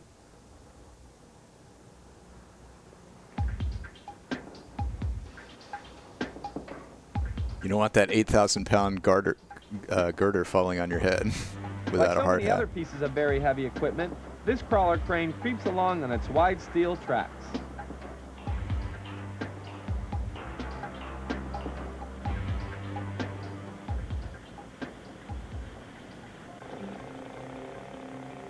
Hey, more men in buckets. Correction, Mr. Alex. I'm called a man lift. The men are using me to inspect and repair the underside of that bridge. Another name for a man lift is a self-propelled aerial work platform. Show off. If you don't mind, I'd like to show off a bit too. I can climb to a height of 60 feet in just 20 seconds. And the workers can actually drive and steer me while I'm fully extended in the air, using control knobs on their platform.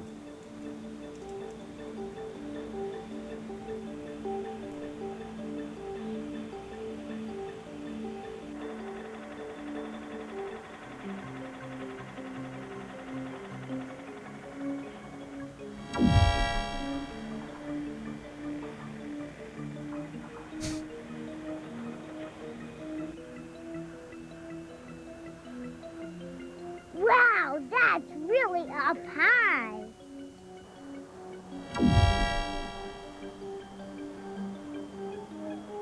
Ooh, I love the extra leg.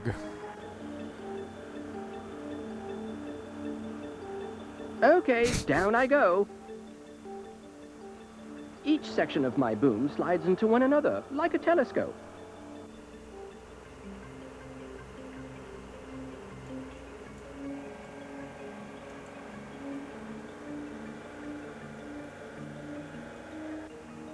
And as you can see, even though my top speed is only 2 miles per hour, I'm a lot of fun to drive.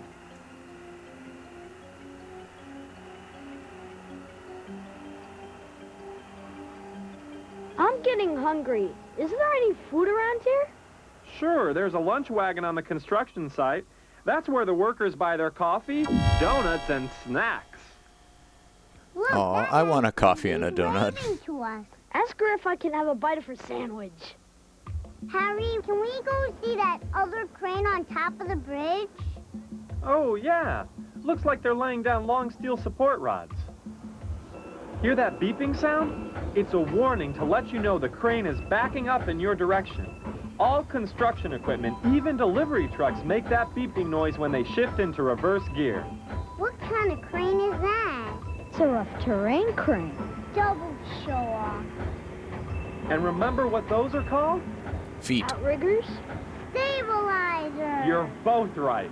Hey, Brad. Those outriggers will stabilize the crane while it We're watching Hard Hat Harry, the original, I believe the original tape wheels of the crane from 1993. 12 inches off the ground. Once the groundmen attach the hoisting hook to the load, the crane operator takes over. His crane can lift over 35 tons. That's only a seventh of what the crawler crane can pick up. Hey, kid, you calling me a sissy? Oops, a sensitive crane. Look, that crawler crane might be a little stronger than I am, but I can get into small spaces the crawler would never think of squeezing into. And my boom has 3 extensions that reach 125 feet from the cab. Not every crane can do that. I tell you, I get no respect around here. I break my boom all day, lifting and lugging, lifting and lugging, and all I hear are put-downs. Okay, I'm sorry. If it weren't for me, this darn highway would never get built. Looks like they're just finishing up over here, boys. Why don't we move on to the wackiest, wildest machine of them all?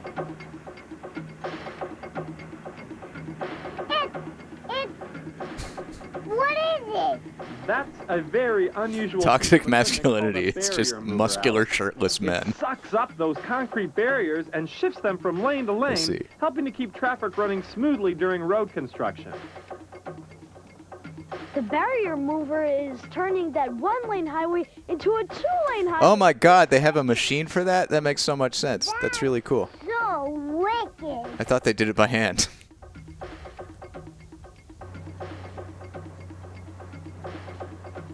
Those concrete barriers are hooked up securely together by a metal pin, so the barrier mover can zip along at nearly 10 miles per hour.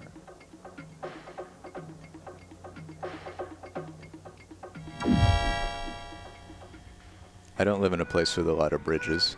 Well, it looks like some of the workers are ready to pack it in for the day. Some of the big machines, like the front loader, help the tired construction workers carry their heavy tools and equipment to a storage area for the night. Where is it going now? After all the smaller equipment is put away, the heavy machines are driven to a central location in the workyard where they'll be refueled and made ready for the early morning work shift.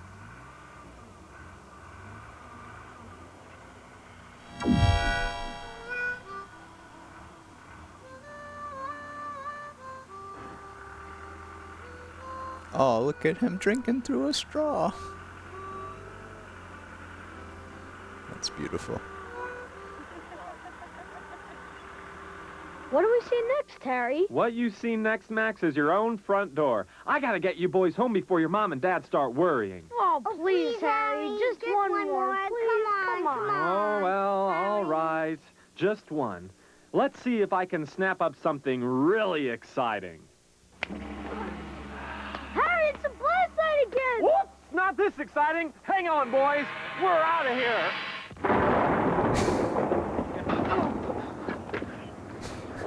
That was the coolest.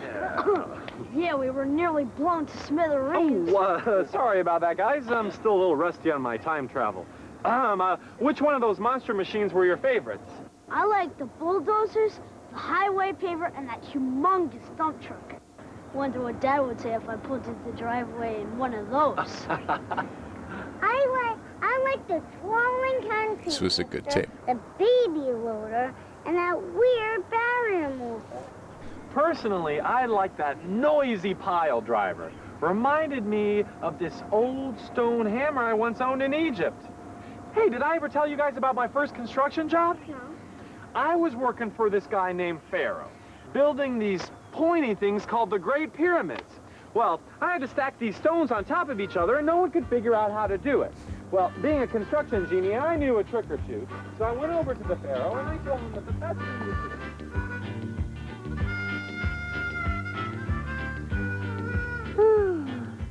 Hey, Max, could you tuck me in? Sure, Alex. Boy, that was really neat today with Hard Hat Harry, huh? All that flying around and talking to those monster machines. Yeah, this tape is a marathon. It was awesome.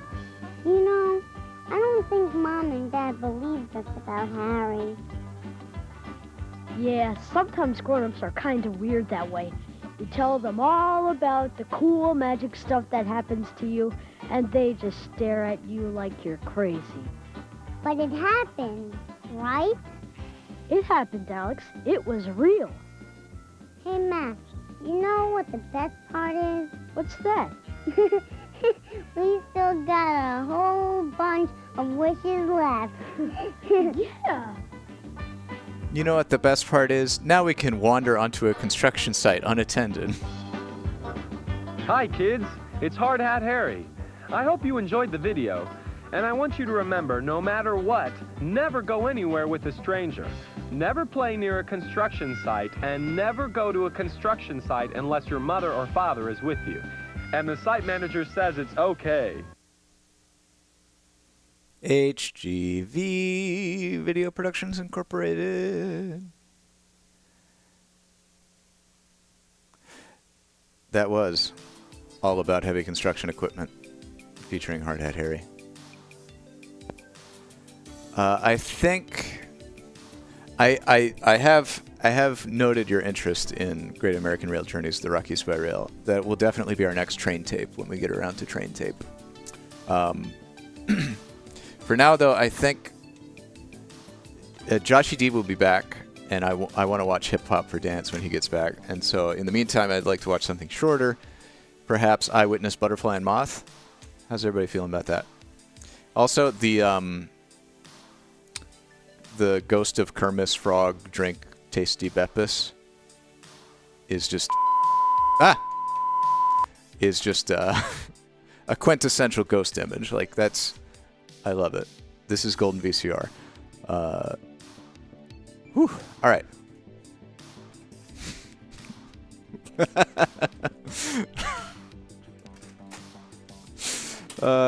Sometimes there's an ominous tone.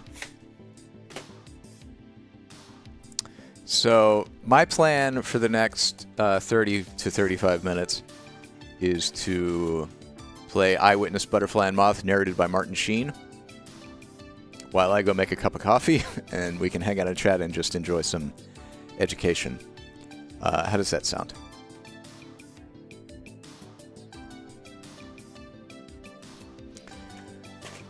This is our newest addition to the Eyewitness collection.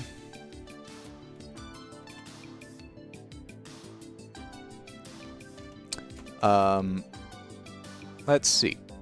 See the world as never before. Butterfly and Moth. How did the Death's Head moth earn its name? Which bizarre caterpillar spurred the building of empires? We will learn, courtesy of Martin Sheen. Oh my god. What an adorable penguin mage. That's great. Eyewitness, Butterfly, and Moth. This was sent in very recently by Joshy D. I figure if I don't even put them on the shelf, if we just watch them straight away and they never even go on the shelf, isn't that the best outcome of all? This is from 1996. I'm not sure which Eyewitness series that would be. Maybe the latter, the third one. But it is still narrated by Martin Sheen. So the boxes... I'm up to 8 boxes now of tapes that we have watched already. That's the archive. Yeah. We're going to have to, I'm going to have to cull them at some point. Get rid of the ones that aren't culturally significant or have meme potential. When are we going to watch Chatter again?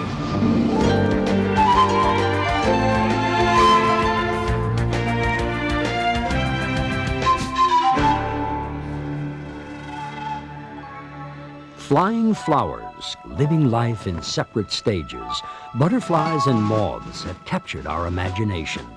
They inspire art and populate world literature, from the caterpillar of Alice in Wonderland to the winged flower fairies of 19th century illustrators. I can turn this down here. But butterflies and many moths are far more than a pretty pair of wings. What may dazzle the human eye is actually their way of communicating with the world around them. All right, I have become a VCR. To attract a mate, I will be in chat, but I'm going to go get a cup of coffee. Disappearing act.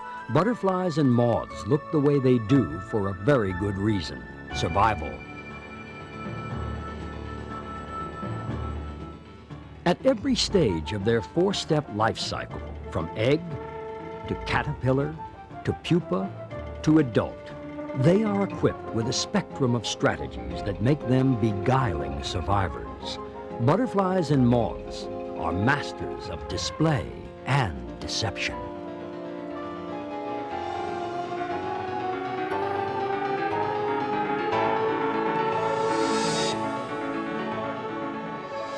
In ancient Greek, the word psyche means both soul and butterfly.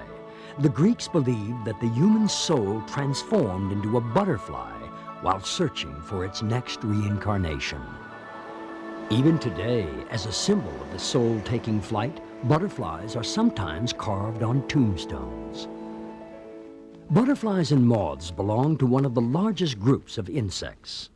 Their family name, Lepidoptera, comes from the Greek word lepis, meaning scale, and pteron, meaning wing.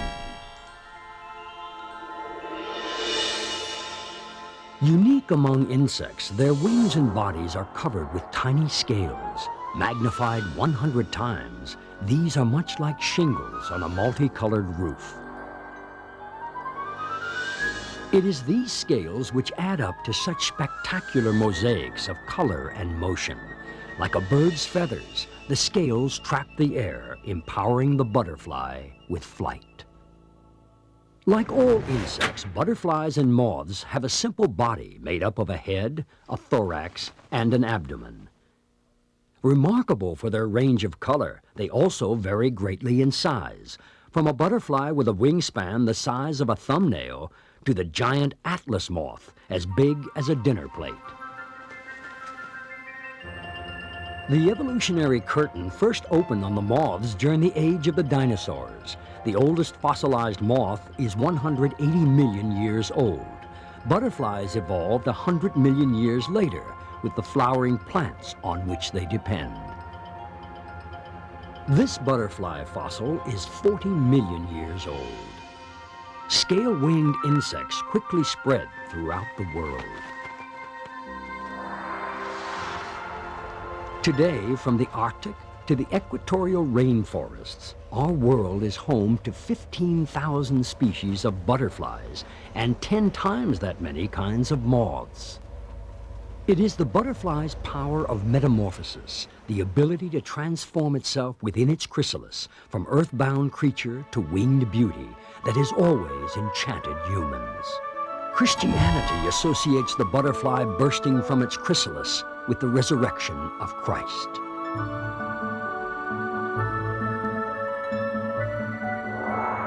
Ancient Egyptians believed their gods were endowed with metamorphosis, escaping death by changing from one form to another.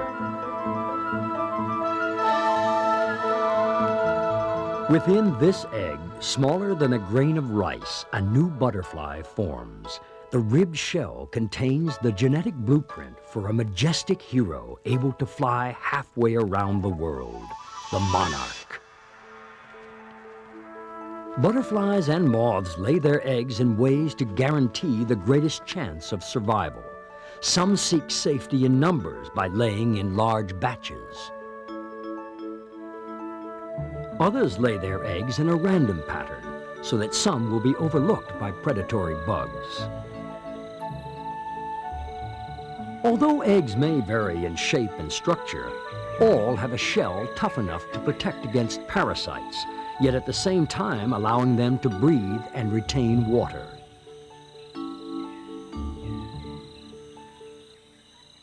Butterflies lay on a host plant, which their caterpillars will feed on. A heliconid first inspects the plant for other eggs. A crowded plant means less food for her offspring. But the passion vine has developed its own deterrent. To discourage butterflies from laying, it produces false eggs, yellow spots mimicking heliconid eggs.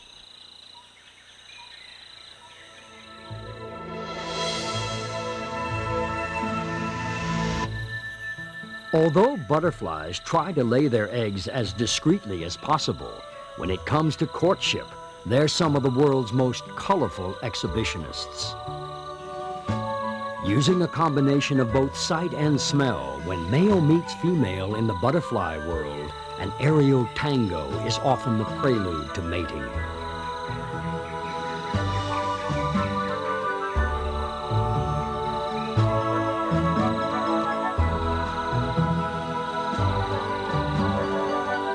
Some males will even mate with the female as she emerges from her chrysalis.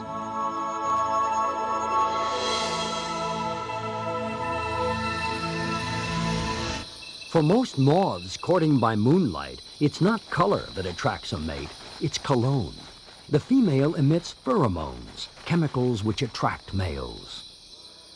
The male Hercules moth, able to smell a female 3 miles away, can literally smell its mate across a crowded forest. But moths don't have noses. Their fern-like antennae are covered with small sensors. The antennae of most butterflies are straight, with club-like ends. Antenna shape is one of the ways you can tell the difference between a moth and a butterfly. Most butterflies fly during the day. Most moths fly at night. Most butterflies are brightly colored. Most moths are dull. Most butterflies hold their wings upright at rest. Most moths lay them flat. But there are exceptions. There are brightly colored day-flying moths, dull butterflies. Truth is, there's not one single characteristic that separates butterflies from moths. Our monarch egg is now ready to hatch, 6 days after being laid. With sharp mouth parts, the baby monarch caterpillar cuts its way out of the shell.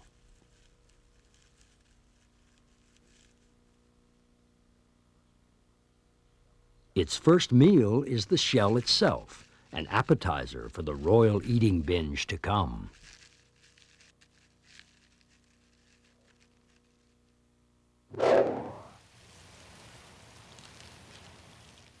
Given their voracious appetites, caterpillars are not exactly popular with gardeners and farmers.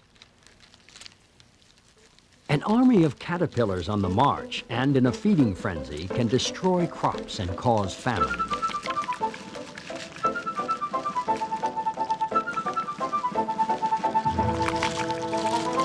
It's not just crops they eat. The caterpillars of the clothes moth have a taste for wool. The tapestry moth shows little respect for history. But caterpillars don't always get a free lunch. Being low on the food chain means lots of creatures are ready to munch on them.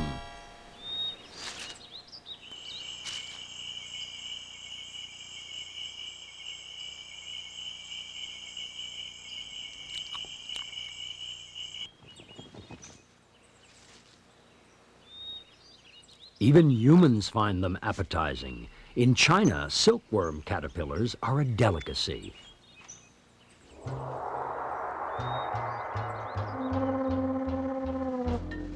Bogong moths and witchetty grubs are eaten by Australian Aborigines. They're both nutritious and low in cholesterol.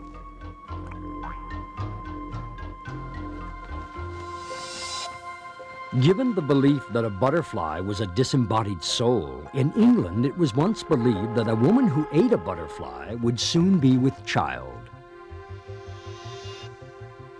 Without a doubt, everyone has had butterflies in their stomach.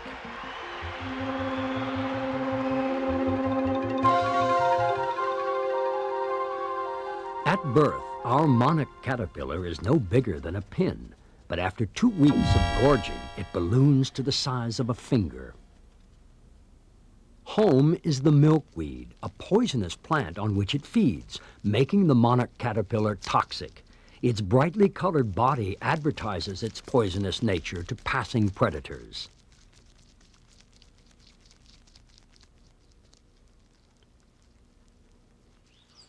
A caterpillar's favorite diet is a vertical salad bar, where it eats about 1 leaf a day. If that seems unimpressive, for a man to match a caterpillar's voracious appetite, he would have to eat a 40-pound salad daily.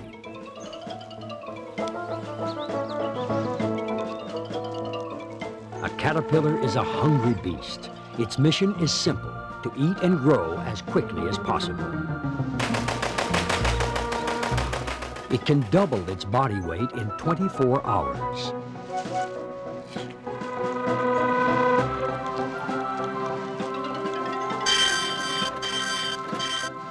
To eat like a caterpillar, a person would have to eat another mountain of salad.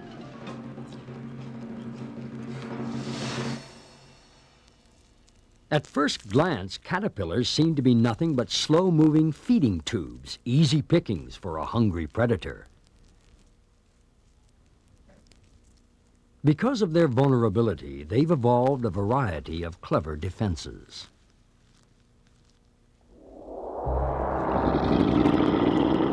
Many caterpillars are covered with sharp hair spikes, a protective armor which deters predators.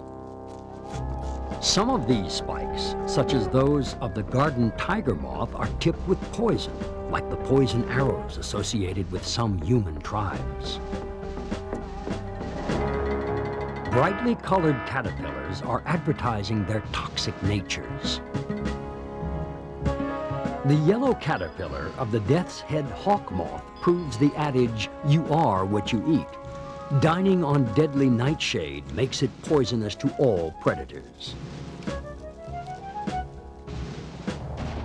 Some caterpillars spray noxious fumes when disturbed. Some just pretend to be fierce by rearing up like a snake and pulling a frightening face. The pine processionary moth caterpillar seeks safety in numbers. They march out together to feed, following one another in military-style columns. Their barracks are tough communal cocoons high up in the pine trees. Swallowtail caterpillars do a good impression of bird droppings. Not an appetizing sight. The trick is not to move. But the most common caterpillar defense is not being seen at all. Many caterpillars are designed to blend in with their surroundings.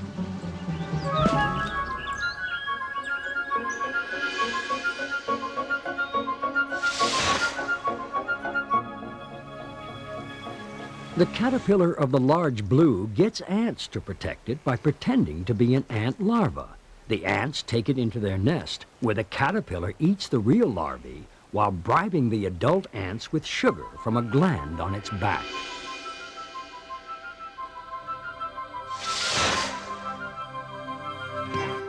Perhaps the best caterpillar trick is that of the Central American moth, which burrows into bean-like seeds. When exposed to the sun, the caterpillar jumps to get out of the heat. The result is what's commonly known as a Mexican jumping bean.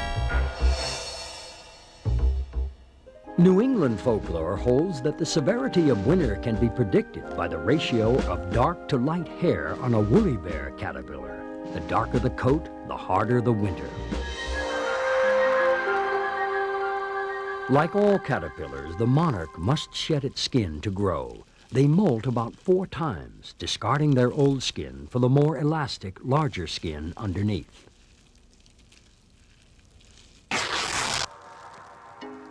Fully grown and ready for its next transformation, a caterpillar begins weaving a protective cocoon of silk produced by a special gland near its mouth. The silkworm caterpillar can produce one continuous strand of silk. The longest on record is 2.5 miles, nearly twice as long as the Golden Gate Bridge. Silk production continues to this day. The first silk garments were made by the Chinese around 2500 BC. Silk remains a prized material for the finest gowns and luxurious bed sheets. A bed of silk is what all caterpillars destined to become moths use to build their cocoons. The oak silk moth weaves a blend of silk and oak leaves for its cocoon.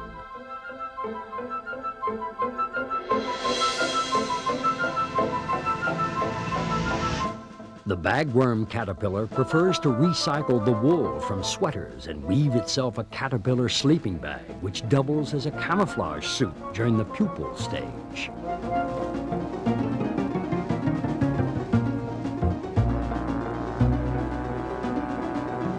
In the era BS, before sweaters, bagworms employed the same strategy in birds' nests. Building a cocoon from the surrounding materials, they could go undercover and pupate right under their enemy's beak.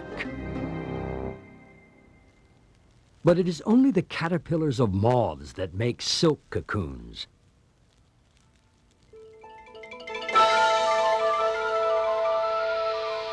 Caterpillars destined to become butterflies grow a hard shell called a chrysalis. Hormones dictate its every move as our monarch caterpillar wiggles out of its skin, and the new chrysalis skin begins to harden. In its final form, the chrysalis looks like a bud. During this vulnerable pupal stage, some butterflies camouflage themselves against a hostile world.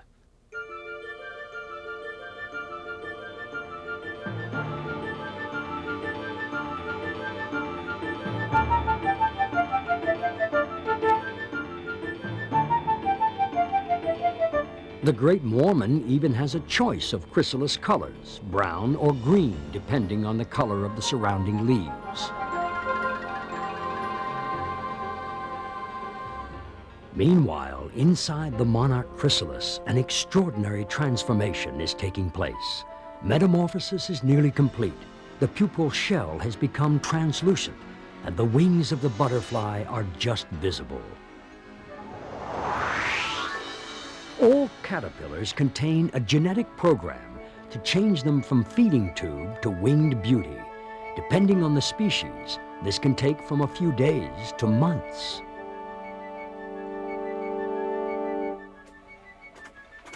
Despite their fragile appearance, many moths and butterflies are powerful flyers.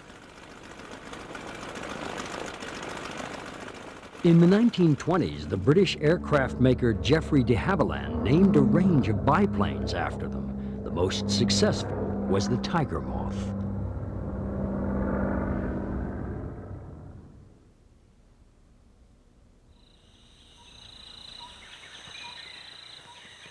Different butterflies have different flying techniques, from the lazy beat of the tropical blue morpho, which almost glides through the rainforest, to the busy flitter of the heliconia butterflies. Poisonous butterflies fly more slowly. They have little to fear from predators. Some species of hawk moth beat their wings so fast they can hover like hummingbirds while feeding.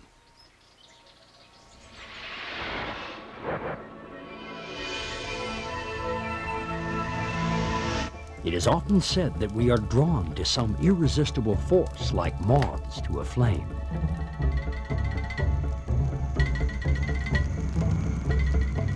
But why are night-flying moths so helplessly drawn towards the light? Scientists are still unsure. Some believe it has to do with their confusing the light for the moon, which is believed to be their navigational beacon. True or false, it is often their downfall.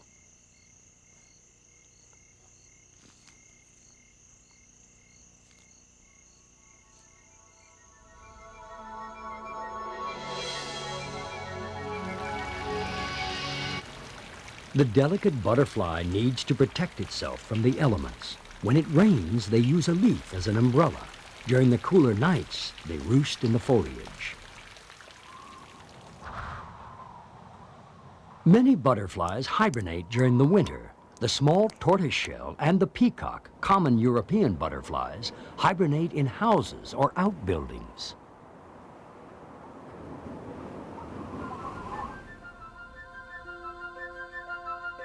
In Germany, butterflies in the house were once considered ill omens. On St. Peter's Day, February 22nd, children would knock on the houses with hammers and recite rhymes to drive the butterflies out. If they failed, misfortune would surely follow, such as outbreaks of cattle disease. The superstition has some truth in it, as butterflies can spread disease via contact with the eye fluids of cattle. When caterpillars graduate from feet to wings, they also change their diet from leaves to liquids.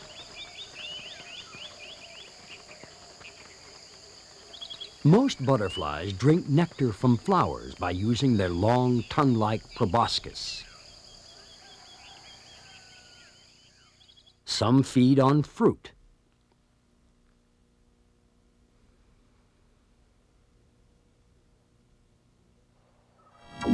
In their search for water and minerals, butterflies will feed on human sweat,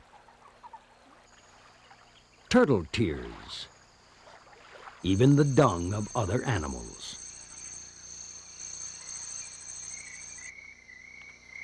However, some moths don't eat at all. They don't even have mouth parts. As caterpillars, they store up all the energy they'll ever need.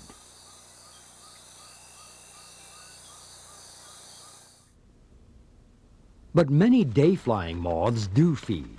The Darwin's hawk moth holds the record for the longest proboscis.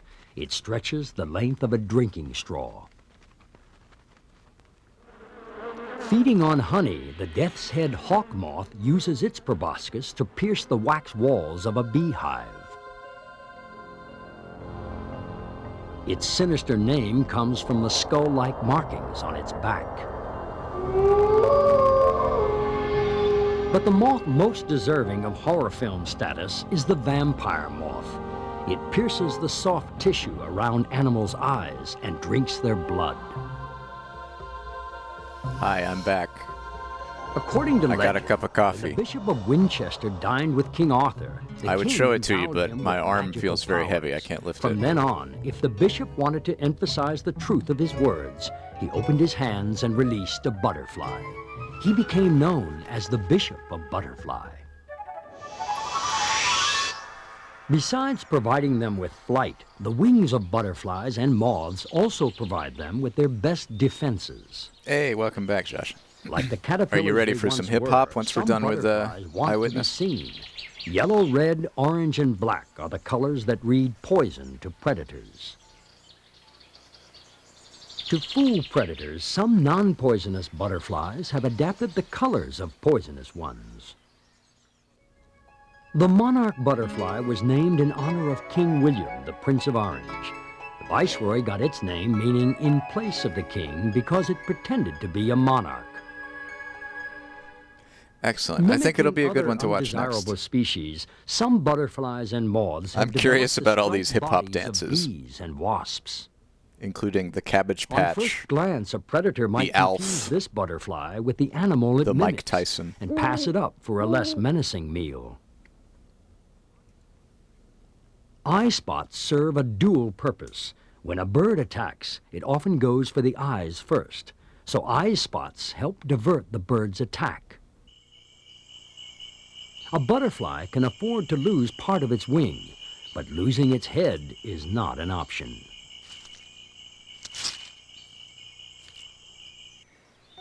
The most common trick employed by these magicians of the air might be called Gone with the Wind. The story of butterfly and moth camouflage is as varied as the backgrounds they blend into. Brimstones are perfectly designed to disappear on ivy. Indian leaf butterflies become invisible on dead foliage in the rainforests of Southeast Asia. The peppered moth takes the prize for adaptability. While the country-dwelling peppered moth has remained white, the peppered moth of the city has darkened to match the soot and grime. For all butterflies and moths, it's adapt or die.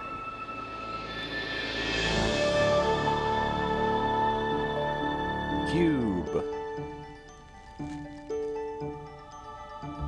After an 18-day pupation, the moment finally comes. Our monarch butterfly emerges from its chrysalis and completes its journey to adulthood. Hanging upside down, it uses gravity to help push blood through the veins in the wings, forcing them to expand and dry. As the wings open, so does the most extraordinary chapter of its life.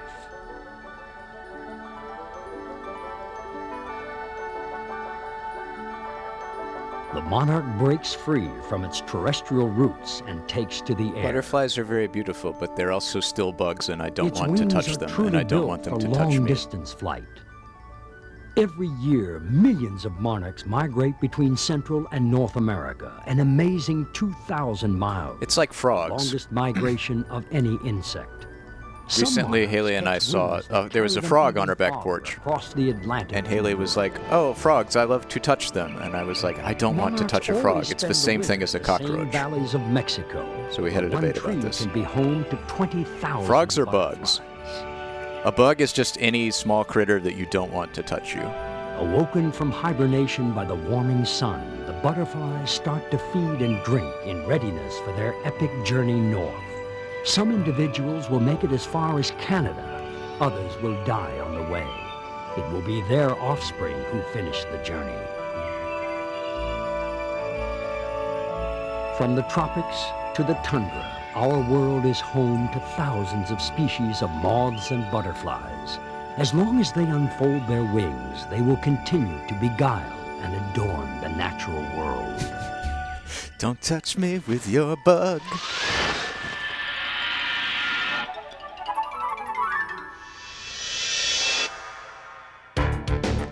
Hey, give it up for director Derek Hall.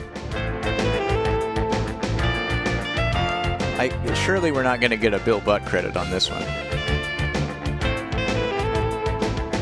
This is from '96. I don't know if Bill Butt was even still around. No, it's Bridget Sneed. Well, good job, Bridget Sneed. You don't have quite as funny a name as Bill Butt, but you did great. Good job producing.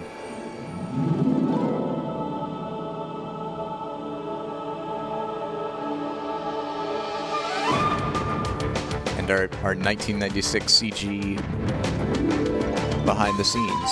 The Eyewitness Museum. Created by combining traditional filmmaking techniques with state-of-the-art graphics. Stripping away the mysteries of nature and science to reveal the essence of each subject. Bringing the world into sharp focus. The making of Eyewitness.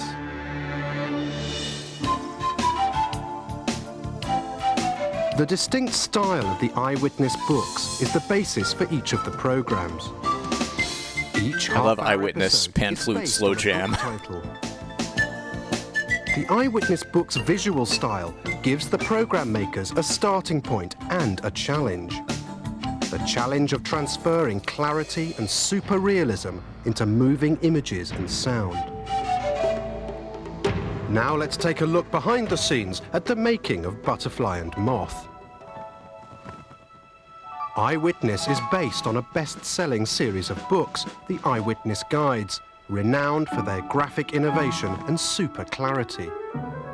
Our filmmakers were inspired to continue this tradition with intense close-ups, capturing the wonders of nature. Oh no, well, good luck, Trill. But escaping the world of print, the Eyewitness Museum is never silent. It's alive with music. For Eyewitness, the composer created the entire soundtrack on his computer. All I love the this. sounds are stored on hard disk. We're getting a behind the scenes about the music now. Once the notes are entered through the keyboard, the composer can choose any instrument he likes to play them back.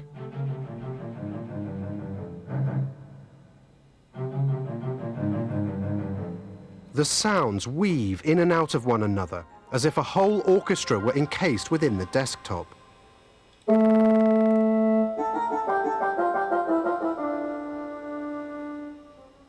Joys of MIDI.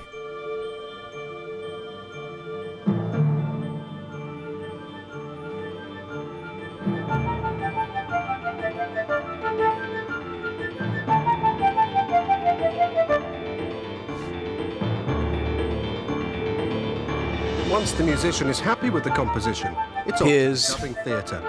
I love music, voiceover, sound effects and pictures are finally brought together.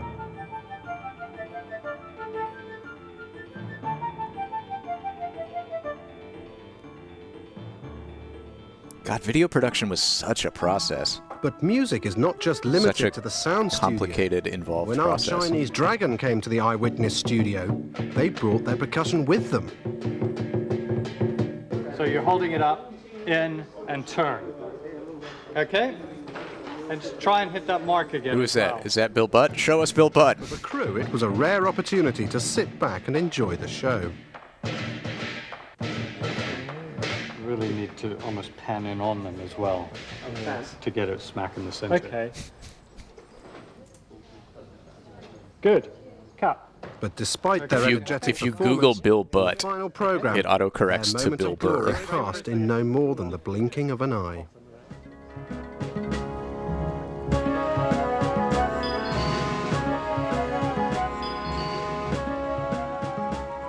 Behind the graceful dance of an invisible lady lies a less dignified truth. To concentrate on the silk dress, everything had to be blue, including the dancer. Action is your It's not easy to get things right when your head is wrapped in blue cloth. I feel like nowadays they could down in easily post-production, the final effect garbage mat the head and not have it be covered in blue. Billy the Butt, a Bill Butt. This was a very chill Eyewitness tape. I liked this one. I mean, I was away for most of it, but I was sort of paying attention.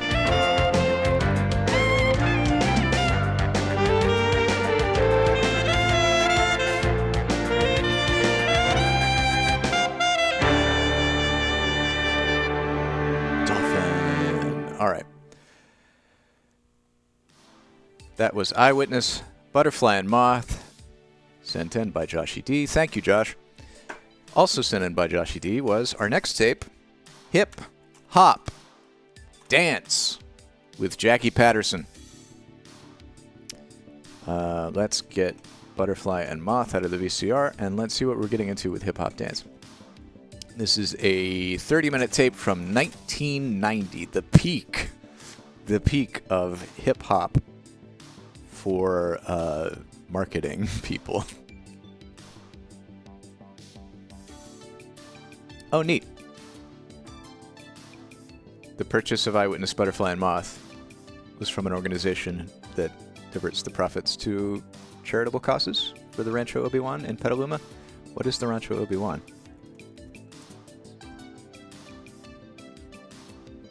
A private, non-profit museum located in Petaluma, California that houses the world's largest collection of Star Wars memorabilia. Oh, okay. Wow. I thought it was like an orphanage started by George Lucas or something. That sounds neat, though. Hip-hop for kids. No, sorry, hip-hop dance. This is tape number 665. Easy to learn and entertaining. Look at these moves. Hot hip-hop dance steps include the Roger Rabbit, RoboCop, Cabbage Patch, Running Man, Vogue, Alf, and Mike Tyson. All the hottest hip-hop dance moves. In this hip-hop dance video, Jackie and his talented friends will teach and entertain you with the freshest hip-hop dance steps. Jackie's easy-to-learn style will have you doing the Roger Rabbit, RoboCop, Cabbage Patch, Running Man, Vogue, Alf, and the Mike Tyson to some killer music tracks. Jackie Patterson has danced in such Broadway hits as Sophisticated Lady, The Tap Dance Kid, Chorus Line, and many more. Jackie is probably best known, however, for his lead appearance with megastar Miss Whitney Houston in the music video, I Wanna Dance with Somebody. Is that Whitney Houston? Okay. Executive producer Donald Kaysen. Produced and directed by Joseph Porello. Roger Hatfield. All right. This was distributed by PPI of Newark, New Jersey in 1990. That's a lot of scare quotes. Let's get into it. I'm excited for this one. I hope you all are too. Hip Hop Dance with Jackie Patterson.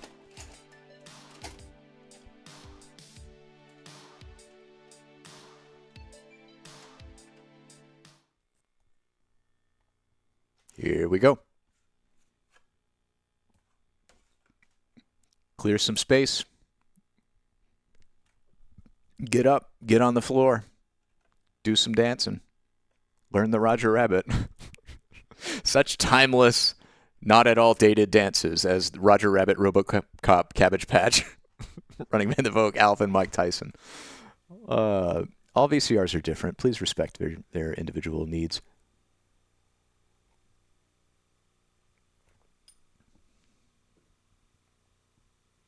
FBI warning. Thank you. Welcome to my private home. This is absolutely culturally significant.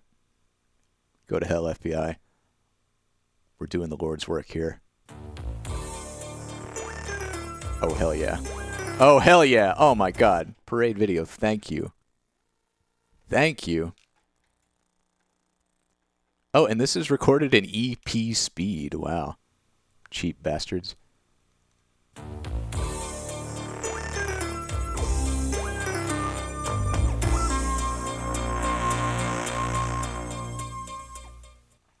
Parade video.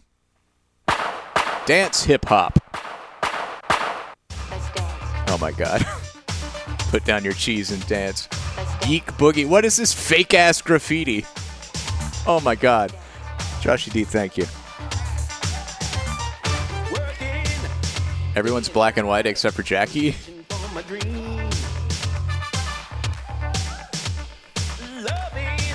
The competition gives me self-esteem. Get the point? Could be I win this time. First place trophy be just fine. I believe I'm number one. Win or lose, I'm having fun. Work hard to reach my goal. Feel so good down in my soul. Can't stop, gotta reach the top. I've become a part of the star system. Dance to the rhythm. What are these effects?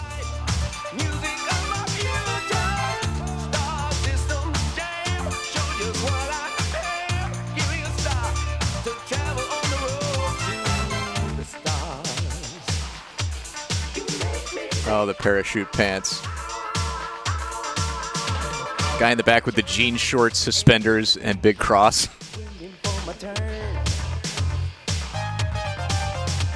Excitement, knowing I've got energy to burn. Nothing can take its place, knowing that I'm in the race. I hear my I'm sorry, I'm just trying to appreciate these lyrics. stop the music, got to go. Make sure that you all will know I'm hot, gonna reach the top. 'Cause I am a part of the star system. Dance to the rhythm of my life, the music of my future. Star system jam, show just what I am. Give me a start to travel on the road. Let's dance. Wiggle back and forth, everybody. Let's dance.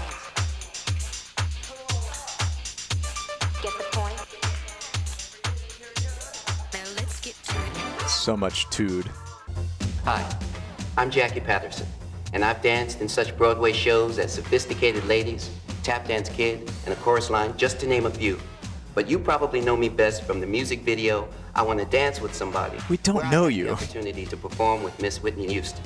Now today, my friends and I are going to demonstrate for you some of the latest hip-hop steps so that you can, in your own home, dance hip-hop like you see on music videos and on TV.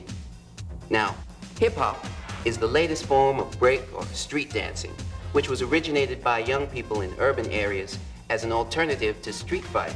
Now, gangs would literally challenge each other with dance steps so that they would not fight to see which dance steps would be the most creative and look the best. What the fuck? Now, of course, as these dance steps got more popular, they made their way into the dance We've mainstream. solved gang violence. Now, the 7 with steps dance. I'm going to demonstrate for you today are the Cabbage Patch, the Owl, the Robocop, the Running Man, the Roger Rabbit, the Vogue, and the Mike Tyson.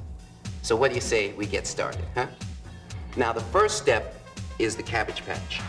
Now, the Cabbage Patch is a step that deals mainly with the upper body. Okay, so what you have to do is you stand stationary and you move your upper body with your shoulders parallel to the floor in a circular motion.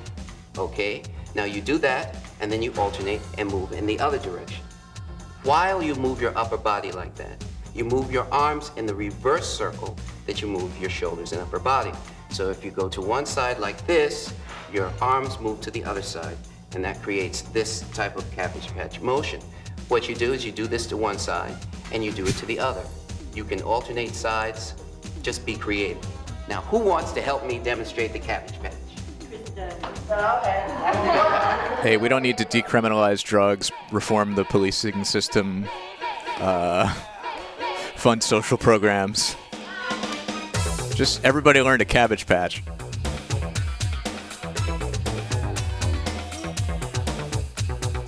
Oh, they're really moving. Oh, I'm digging this.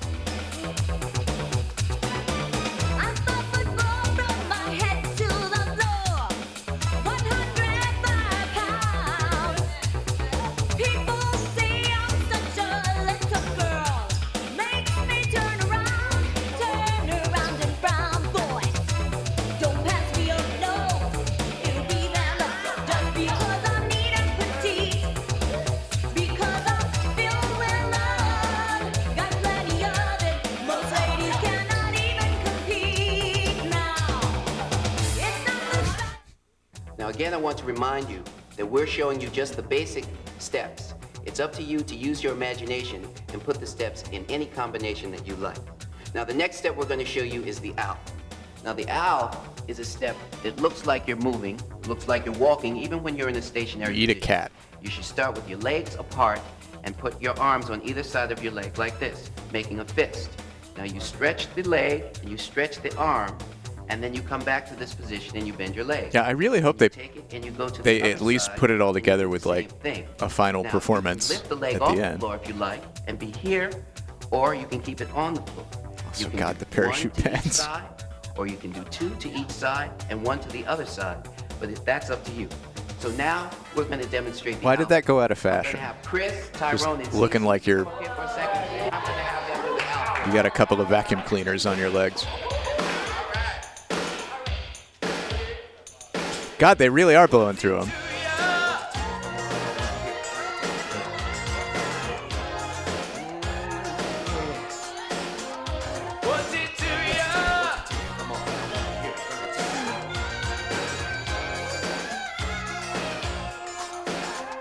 Oh my God, this Alf. This Alf is so respectable that it makes me want to give up my territorial claims in the drug war. I can't believe that you lied. I can't believe that you cried and you tried to say that you were confused.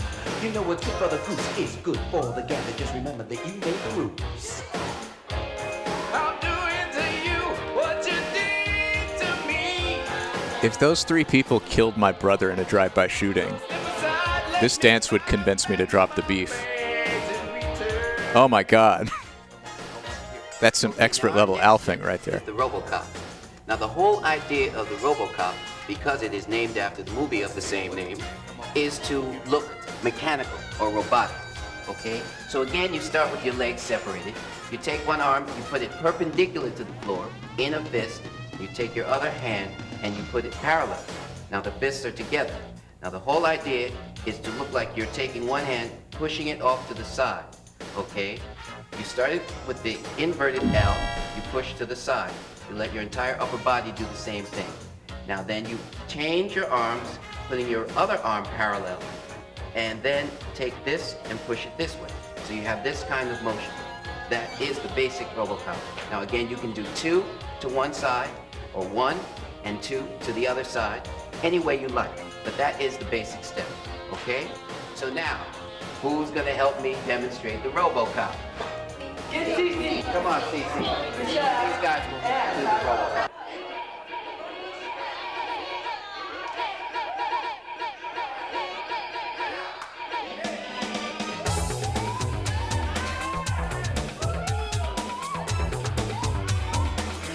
This is hip hop. This is it right here.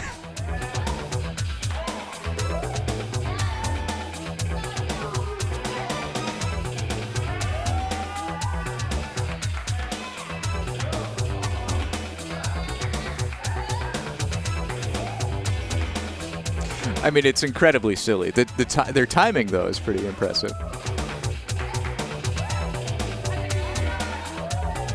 The white girl in the pink top, she's very, like, she's got this very explosive energy.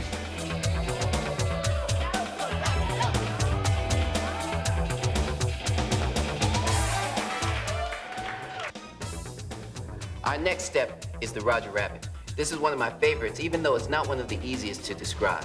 Now, the way you begin this is you start from A lot of snap, yeah. Is that what you call your it? arms, and you're going to move your leg all the way out as you open your arms. You let your chest come forward. You step back onto your leg, you close your chest, and you bring your arms together. So you do the same thing to the other side. You open your arms and your legs, you let the leg go to the back, you put back on that leg. I wasn't sure if that was a 1990 term or a 2024 term. Forward, forward, forward. Now, once you master the step, you can go 1 to one side, 2 to the other, or stay on that side. That's up to you. But that is the basic step. Now, I'm going to have some of my friends demonstrate this step for you, okay?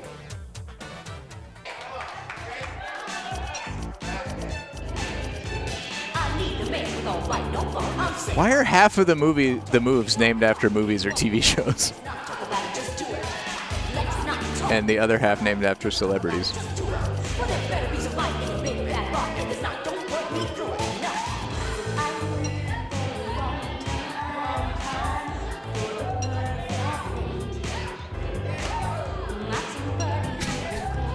What is happening?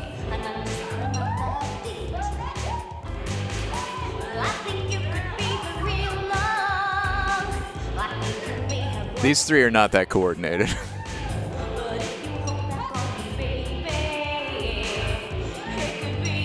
God, I love the jean shorts, high top sneakers with white socks, And now tank top, suspender, in order big to ass do the running crucifix man, What you combo. have to do is you have to start with one leg up That's to a the look. knee. You have both arms bent. Now what you do is you put this leg down to the floor and you slide the leg that you're standing on to the back. Chip and Dale did the Roger that, Rabbit with Roger you Rabbit. straighten your arms. Then you bring the leg that just slid to the back up to the knee. You bend your arms But back they do the running and you man. reverse the But process. they do the RoboCop with RoboCop. So you have up, down, down. Now as you get this, you can do it one to one side, one to another. You can do it around in a circle. That's up to you. But the basic step starts from here, down, Oh God. down, up, Sorry, I'm old. up, down. Okay? Did you hit enter too early, Sombra, or is this a Who's gonna thing? demonstrate this for me? You have to be giving something, right? Are we? Do people just say they're giving now and leave it at that? What does that mean? Just giving unspecified?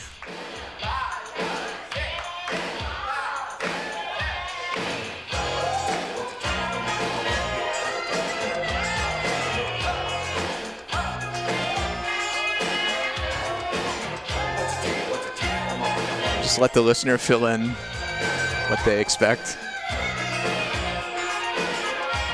Very, very indirect communication.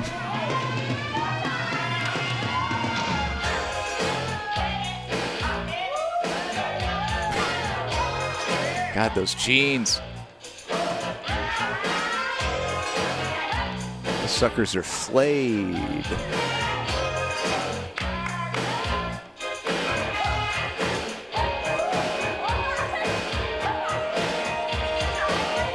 Oh, he's got the chop.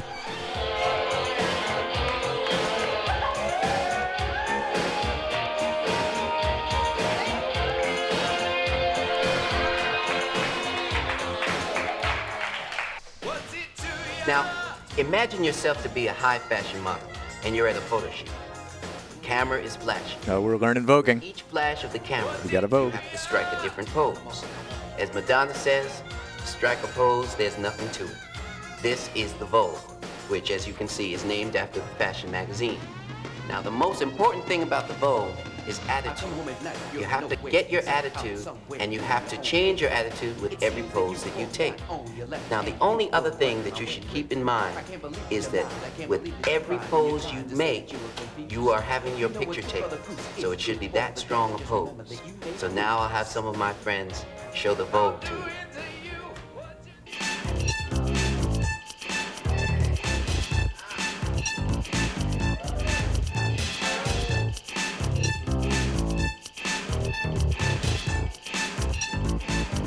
The two pants options of 1990: parachute and ripped jeans.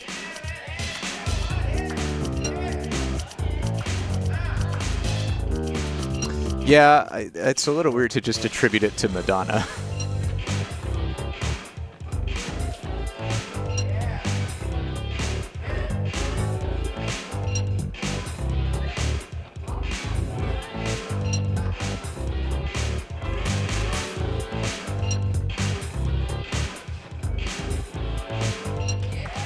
That was some pretty good voguing. Now, boxing is Mike Tyson. Guy in and front Mike was selling Tyson it. is boxing.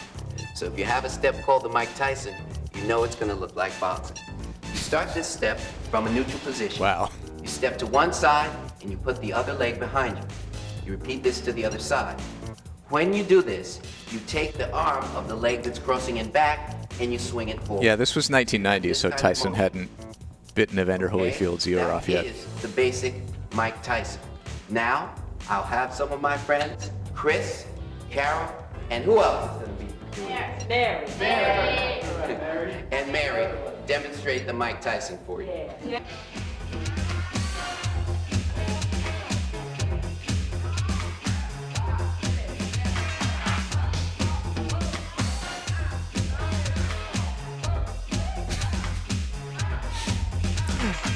I want to see somebody get in the ring with Mike Tyson and do this dance.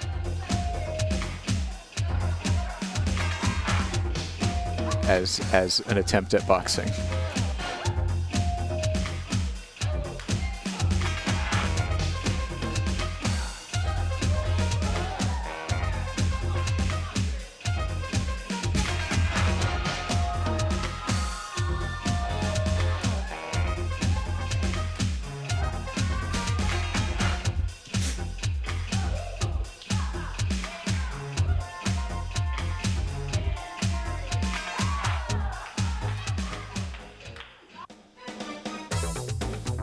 Now let's run through the dances one more time in slow motion, just to make sure we've really got them together. Oh, slow motion. Hell, Cabbage yes. Slow motion on the roof. Cabbage Patch, the arms are moving in a circular motion in one direction, while the shoulders are moving in the opposite direction. I guess this is New York City.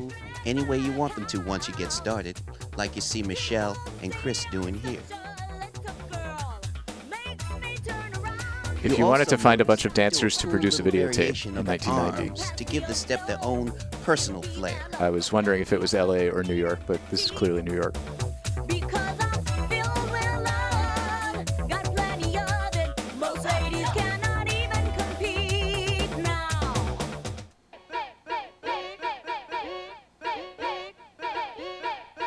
Let's speed it up and watch it one more time.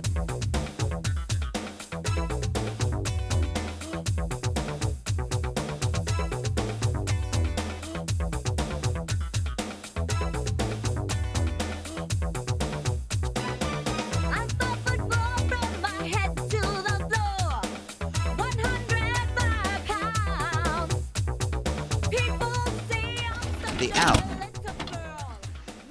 Legs Remember like Mike Tyson's punch out? Well, one leg extends. you fight him in another game while before he it goes down. You have to extends, dodge his temp, bite your arms ear off. straighten Yeah, on either that could work. side.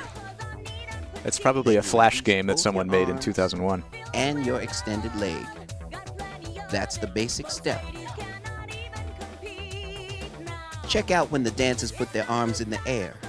They still bring them down on either side of the working leg to complete the Alf step.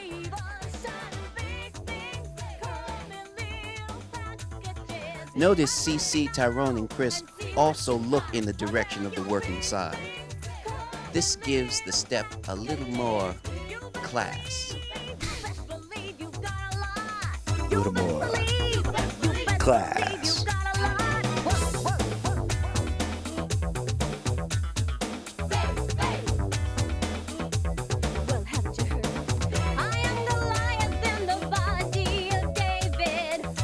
Suddenly the downstairs neighbor bangs on the roof with the broom.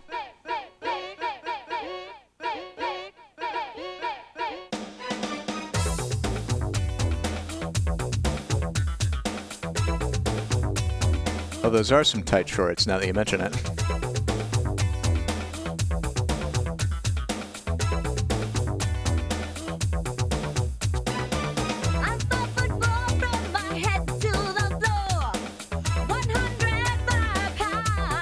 I'm 5'4" from my head to the floor, 105 pounds.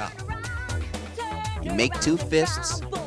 One It's just arm the same song over and over again about being a small woman. perpendicular to the floor. Your fists are almost touching. One fist pushes the other, then they switch. So in other words, they just alternate. You can push once, twice, even 3 times to one side before you switch. That's entirely up to you. But don't you dare do 4. It's Make forbidden. your own variation. Now you can even open your hands like Michelle, Cece, and Tyrone do for a different effect.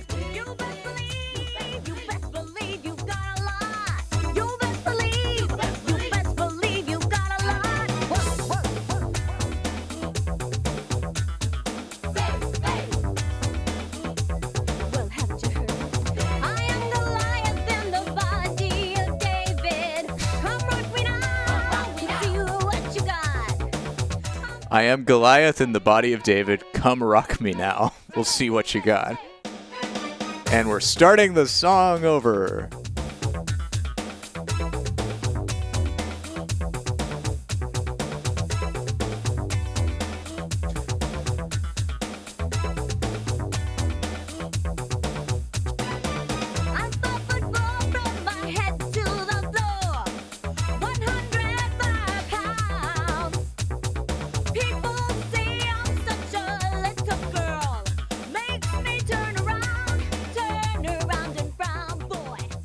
Now we have the Roger Rabbit.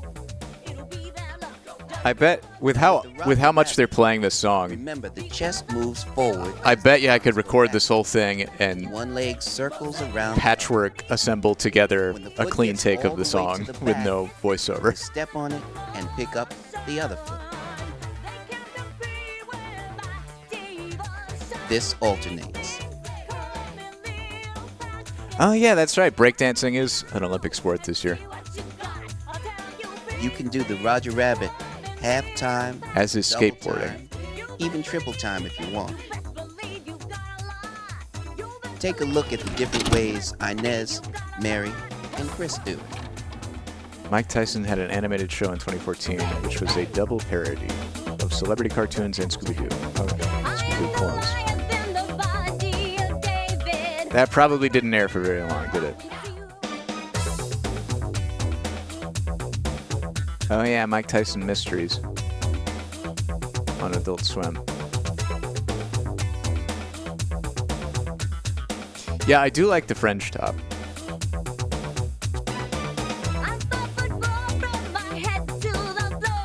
It's mesmerizing. I think the skateboarding did happen. I haven't watched any of them.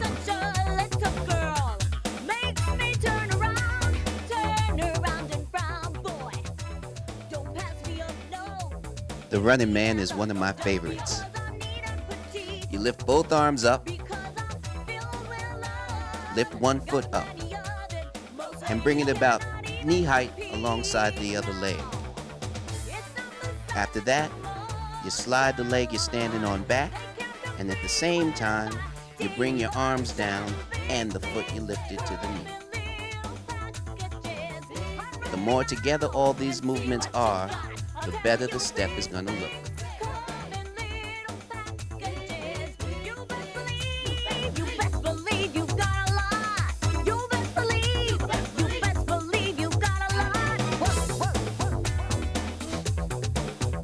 Let's see that one more time. I really Regular motion. I don't think we're gonna get any sort of combination of these moves. Oh man. The intro to all of these. The way they it's like a Willy Wonka in the chocolate factory, like drunkenly stumbling out, and then surprise! It's a coordinated dance number.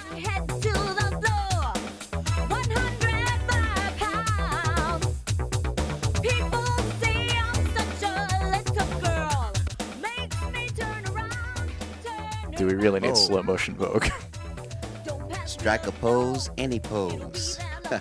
There's nothing to it. Now try to make your poses as specific as possible. Remember, you're a fashion model, and with every flash of the camera, you change.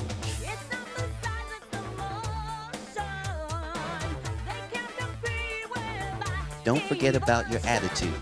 That's what's most important. You know what I'm saying? And the more poses you can make, and the quicker you can make them, the better the steps. This must have been the peak of bunchy socks. They got a lot of bunchy socks.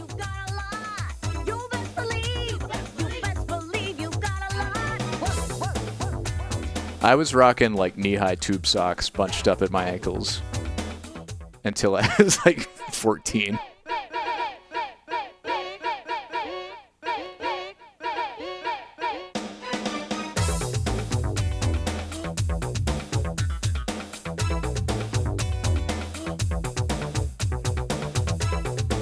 I mean, it was I always wore shorts to school because we had uniforms.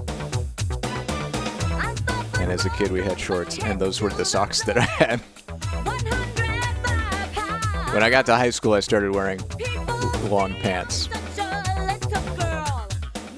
I had accumulated so much shame about my legs over the years that I finally The Mike Tyson. resolved never to show them to the world again. Step to the side and bring the opposite leg so that it crosses in back. As it crosses in back, you swing your arm across like you're throwing a punch. Did we skip the Alf? To be exact. This alternates from side to I side. was very ashamed of my legs for a very long time.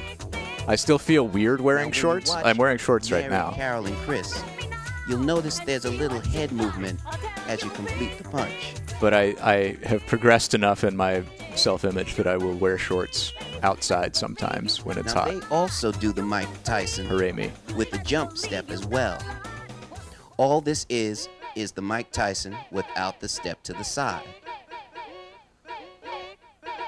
Like anything you're trying to learn, remember, practice makes perfect. Believe me, I know. If you just work with this video and use your imagination, it'll be no time I before love how it's just it's giving us a few steps, and then it's like, yeah, no, we're not going to teach you how to actually dance with them. You just use your imagination. This fucking song. Carol! Oh, yeah. Tyrone! All right. I'm recording this. This part is worth recording. We got to get to the start of the song. She's 105 pounds. to learn. Remember, practice makes perfect. When does it start? When did the song start? I don't know. Crosses in back. You swing your arm across like you're throwing a punch. A hook to be exact. This alternates from side to side. Now when you watch Mary, Carol, and Chris, you'll notice there's a little head movement as you complete the punch.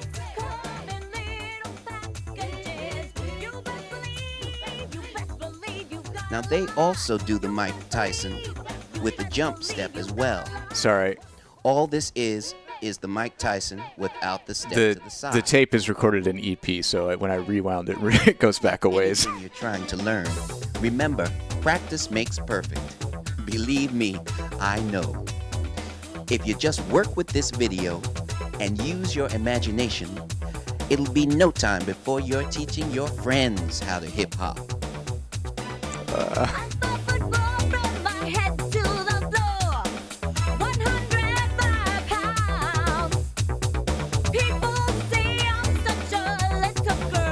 Carol. Tyrone. Inez. Chris. Mary. I think Chris was our Vogue champion. Another Chris.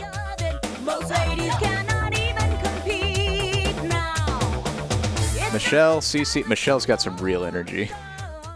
Ah. What the hell? Why did it fade the song out and then start it over? Jesus Christ.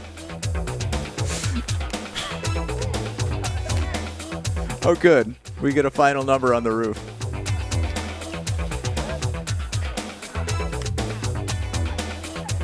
There was a different song at the beginning. It was Star Power.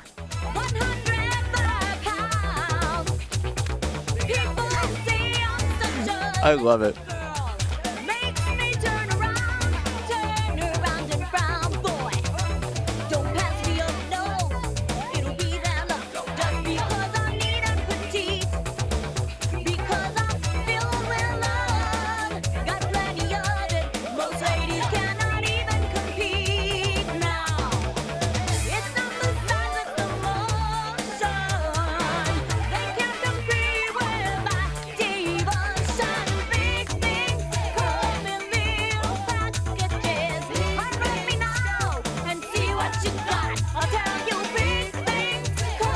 Oh, his suspender came unclipped.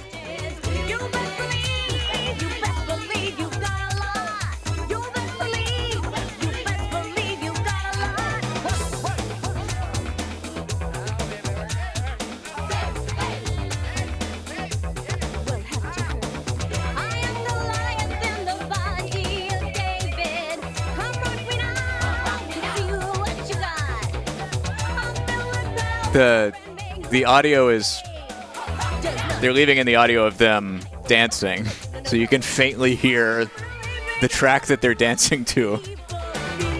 Slightly out of sync with the one that's dubbed in. Oh, baby. Got a little cartwheel action, a little patty cake.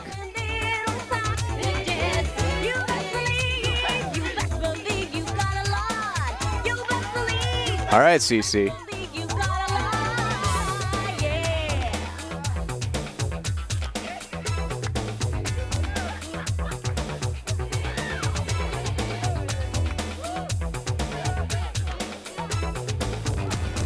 Oh no, we're losing it.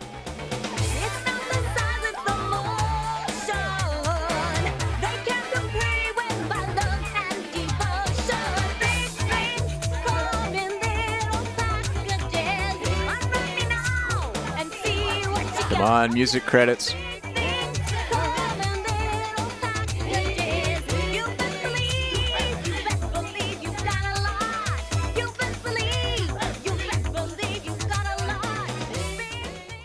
Nope. That's it. That was beautiful. Thank you. Thank you to Joshy D for sending this in. Always excellent taste, Josh. You know how to pick them. Hip Hop Dance featuring Jackie Patterson. I think it's going on the shelf. I was planning to end this around 1, and I believe that's about 15 minutes from now, and coincidentally, this other tape that Joshy D sent in that's already right in front of me is 15 minutes. Would you all like to learn the basics of inline skating in 15 minutes with Ready, Set, Roll from Rollerblade? From 1994. Ready, set, roll. Is that dude just wearing boxers? Inline skating is made easy with expert teaching by top instructors. In just 15 minutes, V's Pros will guide you through simple to understand basics that will guarantee a lifetime of skating fun. Correct skate fit, proper protective equipment, balanced ready position, stopping, turning, striding, rules of the road. Featuring Jill Schultz and Chris Mitchell, Team Rollerblade members. Eric Flame, Olympic ice speed skating medalist and Rollerblade racing team member. And Kalinda Aaron, International Inline Skating Association examiner. Well, are there inline skating Summer Olympic events? Will this get us in the spirit? Let's check it out. Rollerblade, ready, set, roll.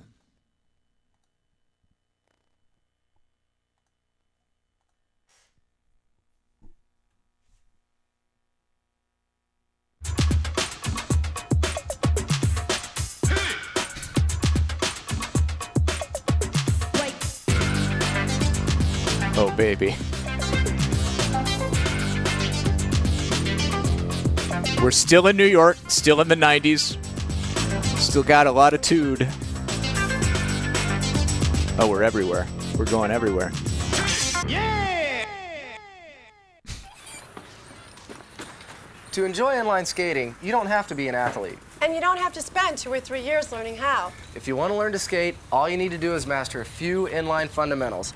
Put these basic elements together, you'll be skating comfortably, safely, And best of all, having a lot of fun. Ready, set, roll. We've been using our rollerblade skates for years, but when we first started, there was almost no one skating on inlines. Today, there are millions of inline skaters, and we know why. Inline skating is good fun and great exercise. But to have fun, you need to feel confident on your skates. Being confident, being ready, all starts with wearing the proper protective gear. Before we do anything on our skates, I'd like to illustrate a very important lesson. This is the pavement, and this is your head. This is your Now, head this on is your drugs. head with your helmet. And that's why you should always wear your helmet when you skate. It's smart to wear full protective gear. Helmet, wrist guard, knee pads, Something and elbow tells me they pads. Because if you fall, they fabricated the that protective gear shot. helps prevent injuries. Getting into your protective gear takes only a few minutes. Most knee pads need to be put on before you put on your inline skates. Simply pull on the knee pad, then secure using the elastic straps. If you have the Rollerblade Advanced Protective Gear... Clip what, the egg? Okay.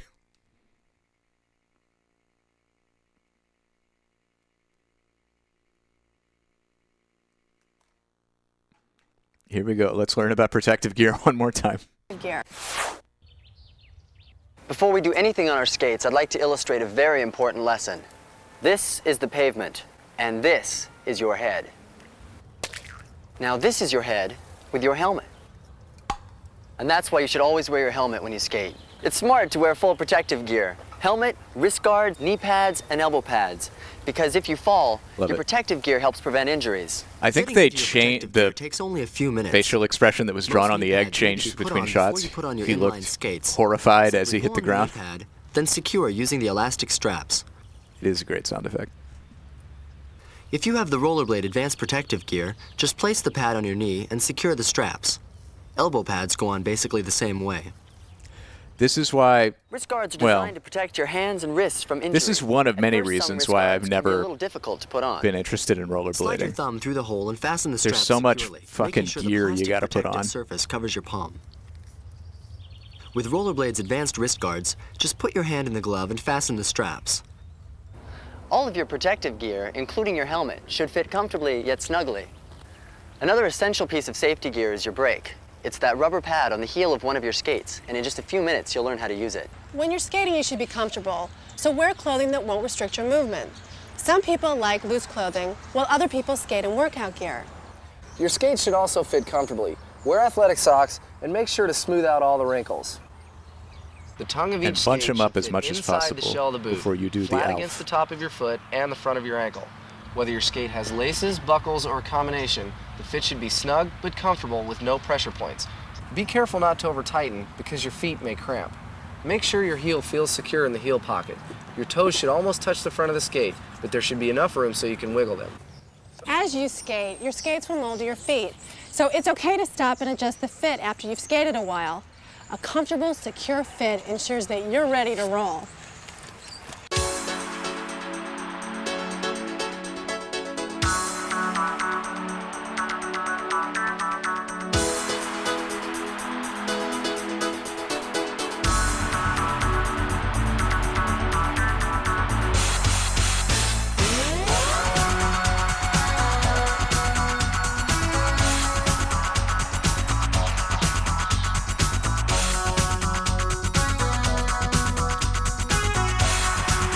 Okay, I want the soundtrack to the puppy crate training video and the rollerblade tape. I don't necessarily need the soundtrack to this. Is actually But on we've a had some grass great area, music today. or even inside on a carpet. These surfaces keep you from rolling too fast while you learn the basics. The foundation for inline skating is the ready position. No matter how often you skate or how good you become, almost every inline skating move begins with a balanced ready position. Start with your feet shoulder width apart, toes pointing forward, ankles and knees flexed, hands in front, head up, and look forward. Imagine you're standing in the ready position facing a wall. Your nose, knees, and toes should all touch the wall. This alignment, nose, knees, toes, gives you the center of gravity essential to inline skating. You should feel the tongue of your skate pressing against your shin as you flex forward. Once you're ready, it's time to get a feel for what it's like to move on your skates. Start in the ready position and scissor your feet back and forth. Back and forth. Be sure to move both feet. Keep your feet parallel that poor and grass. stay balanced. Damn Keep your skaters knees bent, ruining everything. Your hands in front and your head up. It's easy, isn't it? While we're still on the grass, I want you to get a feel for your brake. It's the rubber pad on the heel of one of your skates. If you have brakes on both skates, that's okay, but you only use one brake to stop on inlines. Start in the ready position, knees bent, hands in front, and scissor your braking foot forward. Good. With the Rollerblade ABT brake, the brake pad will push down on the grass as your foot slides forward. With a traditional brake, slowly lift your toe up and feel the brake pad pressing down on the grass. Practice this motion. Once you move to the pavement, this is how you'll stop. What if you fall? That's why we wear protective equipment. It's designed to help protect you if you do fall. Have you ever noticed how ice skaters rarely hurt themselves from a fall? That's because when they fall, they slide. But we can't slide on the pavement. So what we do is we wear I guess this is equipment, which allows a us pro of So if you're going to fall, skiing. you want to make sure you fall. You don't have to wear all these pads and helmet. Well, you should wear a helmet. You don't have to wear all the pads because if you fall, it's snow. Pads to absorb the impact. Keep your hands in front, fingers up, and slide. Let's try it together. Very slowly drop to your knee pads, keeping your hands out in front. Learning how to controlled fall seems like a good idea. Getting up is even easier. Take one foot out from underneath you and put it in front. Put both hands on your knee and push as you stand up. Now you try. Start from a kneeling position, lift one skate out from underneath you and put it in front. Put both hands on your knee and push as you stand up. Now that you feel more confident, it's time to move around. Begin in the ready position, knees flexed, hands in front, head up. Slowly bring your heels together, pointing your toes out. That reminds me, we have a black diamond skiing tape. And you should stand in this so your wheels won't roll. Still in this V position, I want you to walk forward, taking little steps. We call this the V walk. Keep your knees bent, your hands in front, and your head up. Walk forward. Take short little steps. Again, knees bent, hands in front, head up.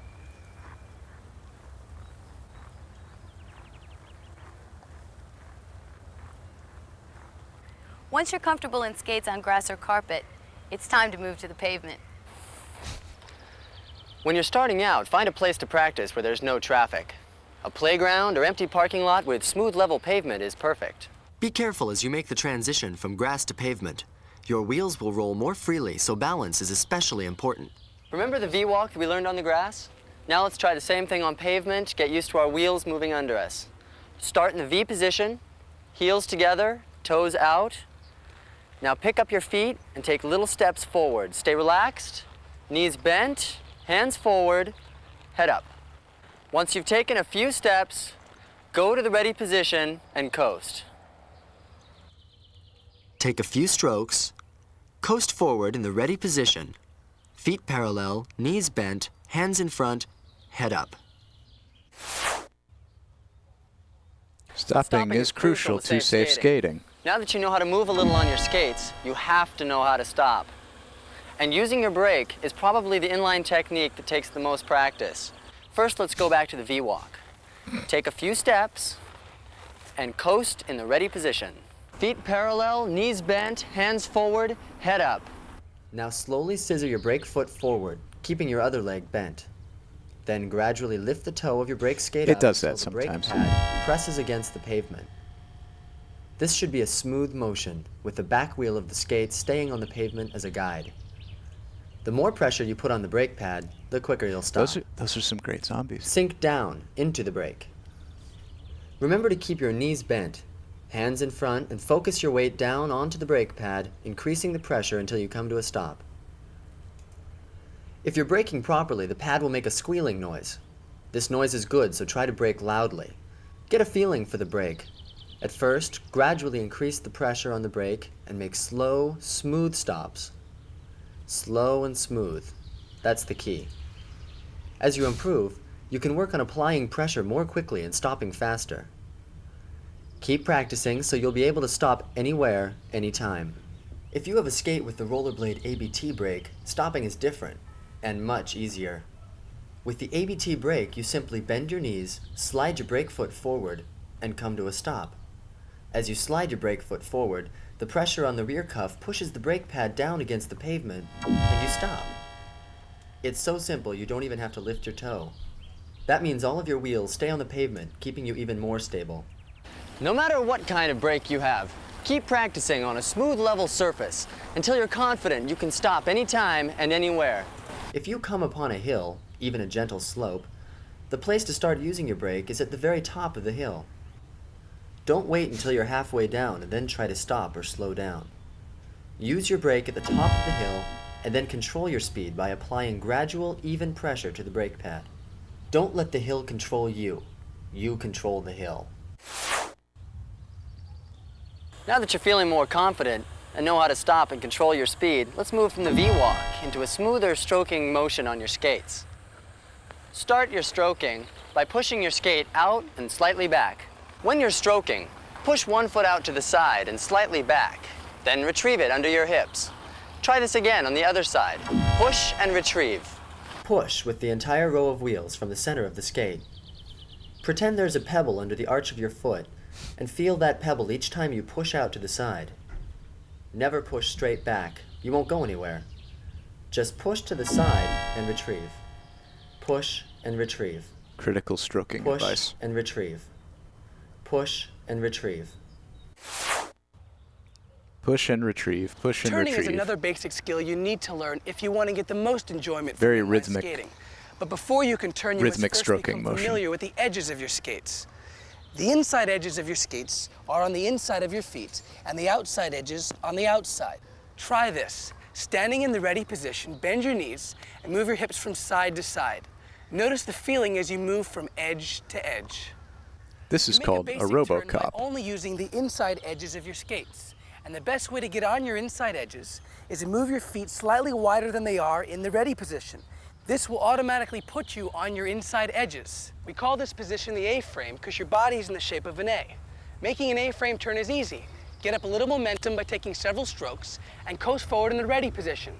Gradually move your skates further apart until you feel your weight on your inside edges. Now, simply point both hands in the direction you want to turn, moving your hips and shoulders in unison. This will put pressure on the inside edge of your outside skate, causing you to turn. Pretend you're carrying a tray. Carry the tray to the right and you turn to the right. Carry it to the left and you turn to the left.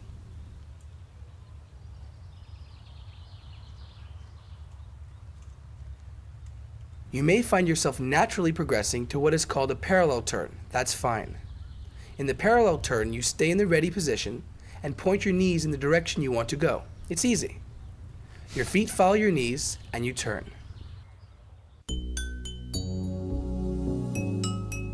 Ghosts.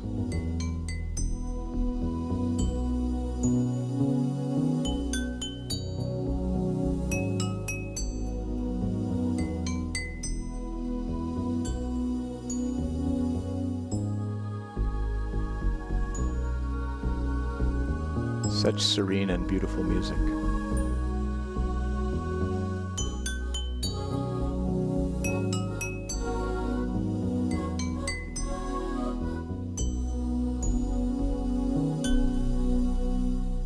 We're learning about stroking, striding. Around on your skates, but We to got really busting enjoy bulldozers. skating, you need to smooth things out. I'm going to help you polish your basic techniques so you'll be moving along more comfortably and with greater confidence. Demonstrating for us will be Eric Flame. He's an Olympic ice speed skater and member of the Rollerblade racing team. Striding is skating, putting together the fundamentals of stroking and gliding into a smooth, rhythmic motion. While striding, always remember the basics of the ready position. Knees bent, hands in front, and head up.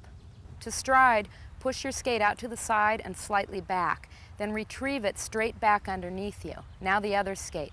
Push and retrieve. Make sure you retrieve the skate underneath your hips to get the most power. Did we have a raid message already? What were No our matter choices? what level skater you are, the fundamentals still apply. Knees bent, hands in front, head up. In the stride, the majority of your strength, Oh yeah, Stan speed, Bark and was pretty control good. comes from your legs. Your upper body should be very quiet with little movement. Keep your belt buckle pointed in the direction you're skating and don't let your upper body twist around. Let your arms swing naturally as you skate, remembering to keep your hands in front of you. Be smooth. Complete each stroke. Think about flowing along the pavement. Ghosty Glide. A roller skating ghost. 5'4" from my head to my toe, only 105 pounds. As your technique improves, you'll get This greater power was from a good each stroke stream. and glide even farther. Remember, We nice and got a lot of hits today. As you skate faster or need power to go up hills, your arms will naturally swing back and forth more. Opposite hand with opposite foot. It's the same motion as walking. The more That's you how I skate, walk. Discover that the deeper you bend your knees, the more power you'll have, the faster you'll go. So when you're out for a skate, always use common sense.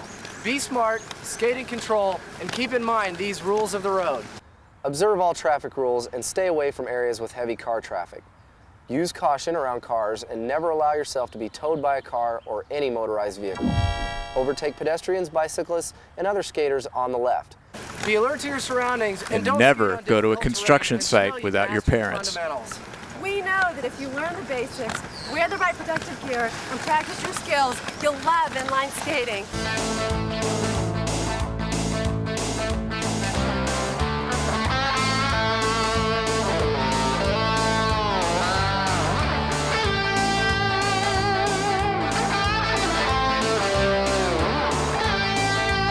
Oh, okay. This is Miami, at least some of it.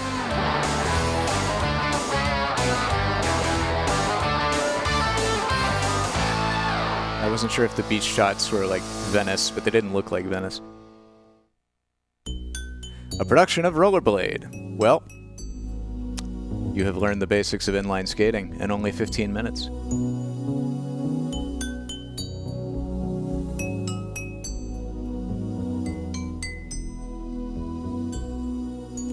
The music is so confusing. I like this song. It does not have the 90s tude that I was expecting. Call 1-800-232-ROLL.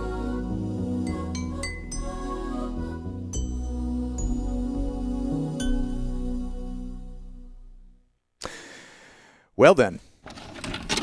1,000 bits from Jess for a song of some sort before we leave. We can make that happen. Thank you, Jess. And thank you again to Joshy D for sending in both. Well, actually, we've watched every tape you sent me. Thank you for sending these tapes. Ready, Set, Roll, Hip Hop Dance, and Eyewitness, Butterfly, and Moth. We have saved shelf space before it was even taken. Ready, Set, Roll is done. What are we thinking for a song? One more for the road. Oh, you know what? I should have clipped that Johnny Carson one. Let's see.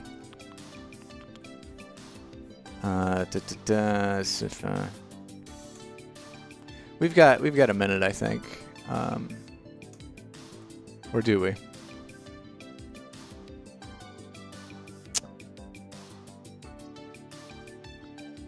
I'll pick one.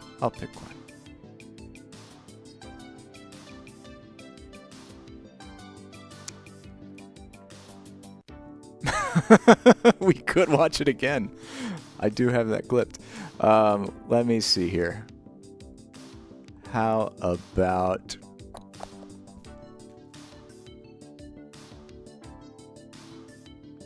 Born to Fly? Have we listened to Born to Fly ever? We may have listened to it once in remix. Yeah, what the heck? Born to Fly.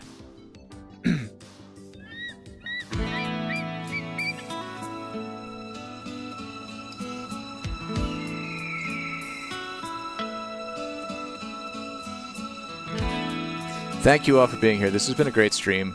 The rising sun. Thanks to Will Peters, we got the Durango and Silverton song finally. The falling moon. We've learned about crate training our dogs. The rhythm of time as it plays. Heavy construction its equipment. Endless tune. Butterflies and moths. With a voice that's as old 5'4", 105 pounds. With words that are young as spring, spread your wings.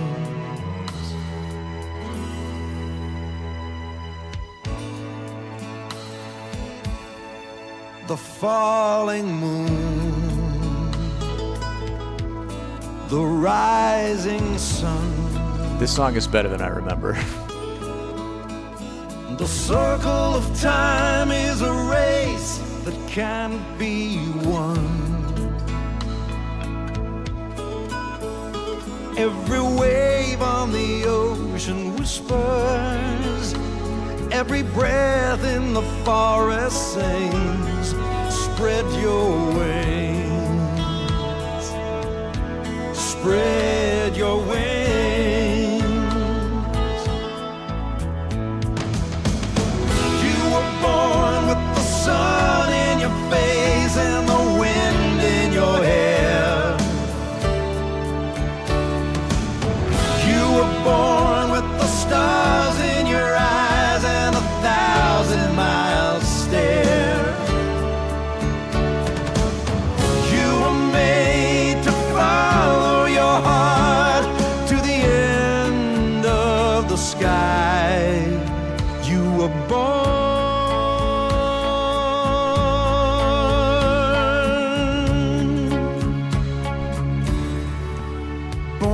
to fly. BC's in the chat, please, everyone. This is a stirring anthem. You were made to follow your heart to the end of the sky.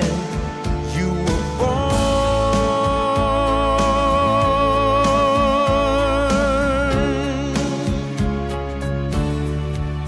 born to fly,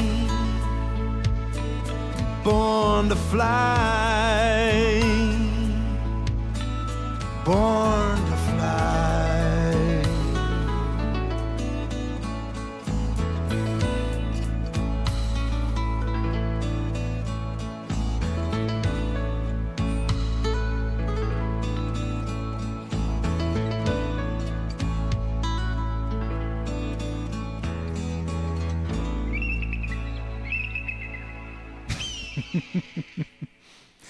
Beautiful British Columbia. Yeah, I need a North Carolina command. You were all born to fly. So get out there and fly and enjoy the rest of your week. But first, our raid message will be Stand to Bark, or whatever else you might want it to be. I'm going to raid Stephen George, who's playing Subnautica. If you want to go watch him do that, go watch him do that. Thank you all for joining, everybody. Hope you have a great day. And I will see you Saturday morning at 10 a.m. most likely. For the next broadcast of Golden VCR. Until then, toodaloo. Have fun. Bye.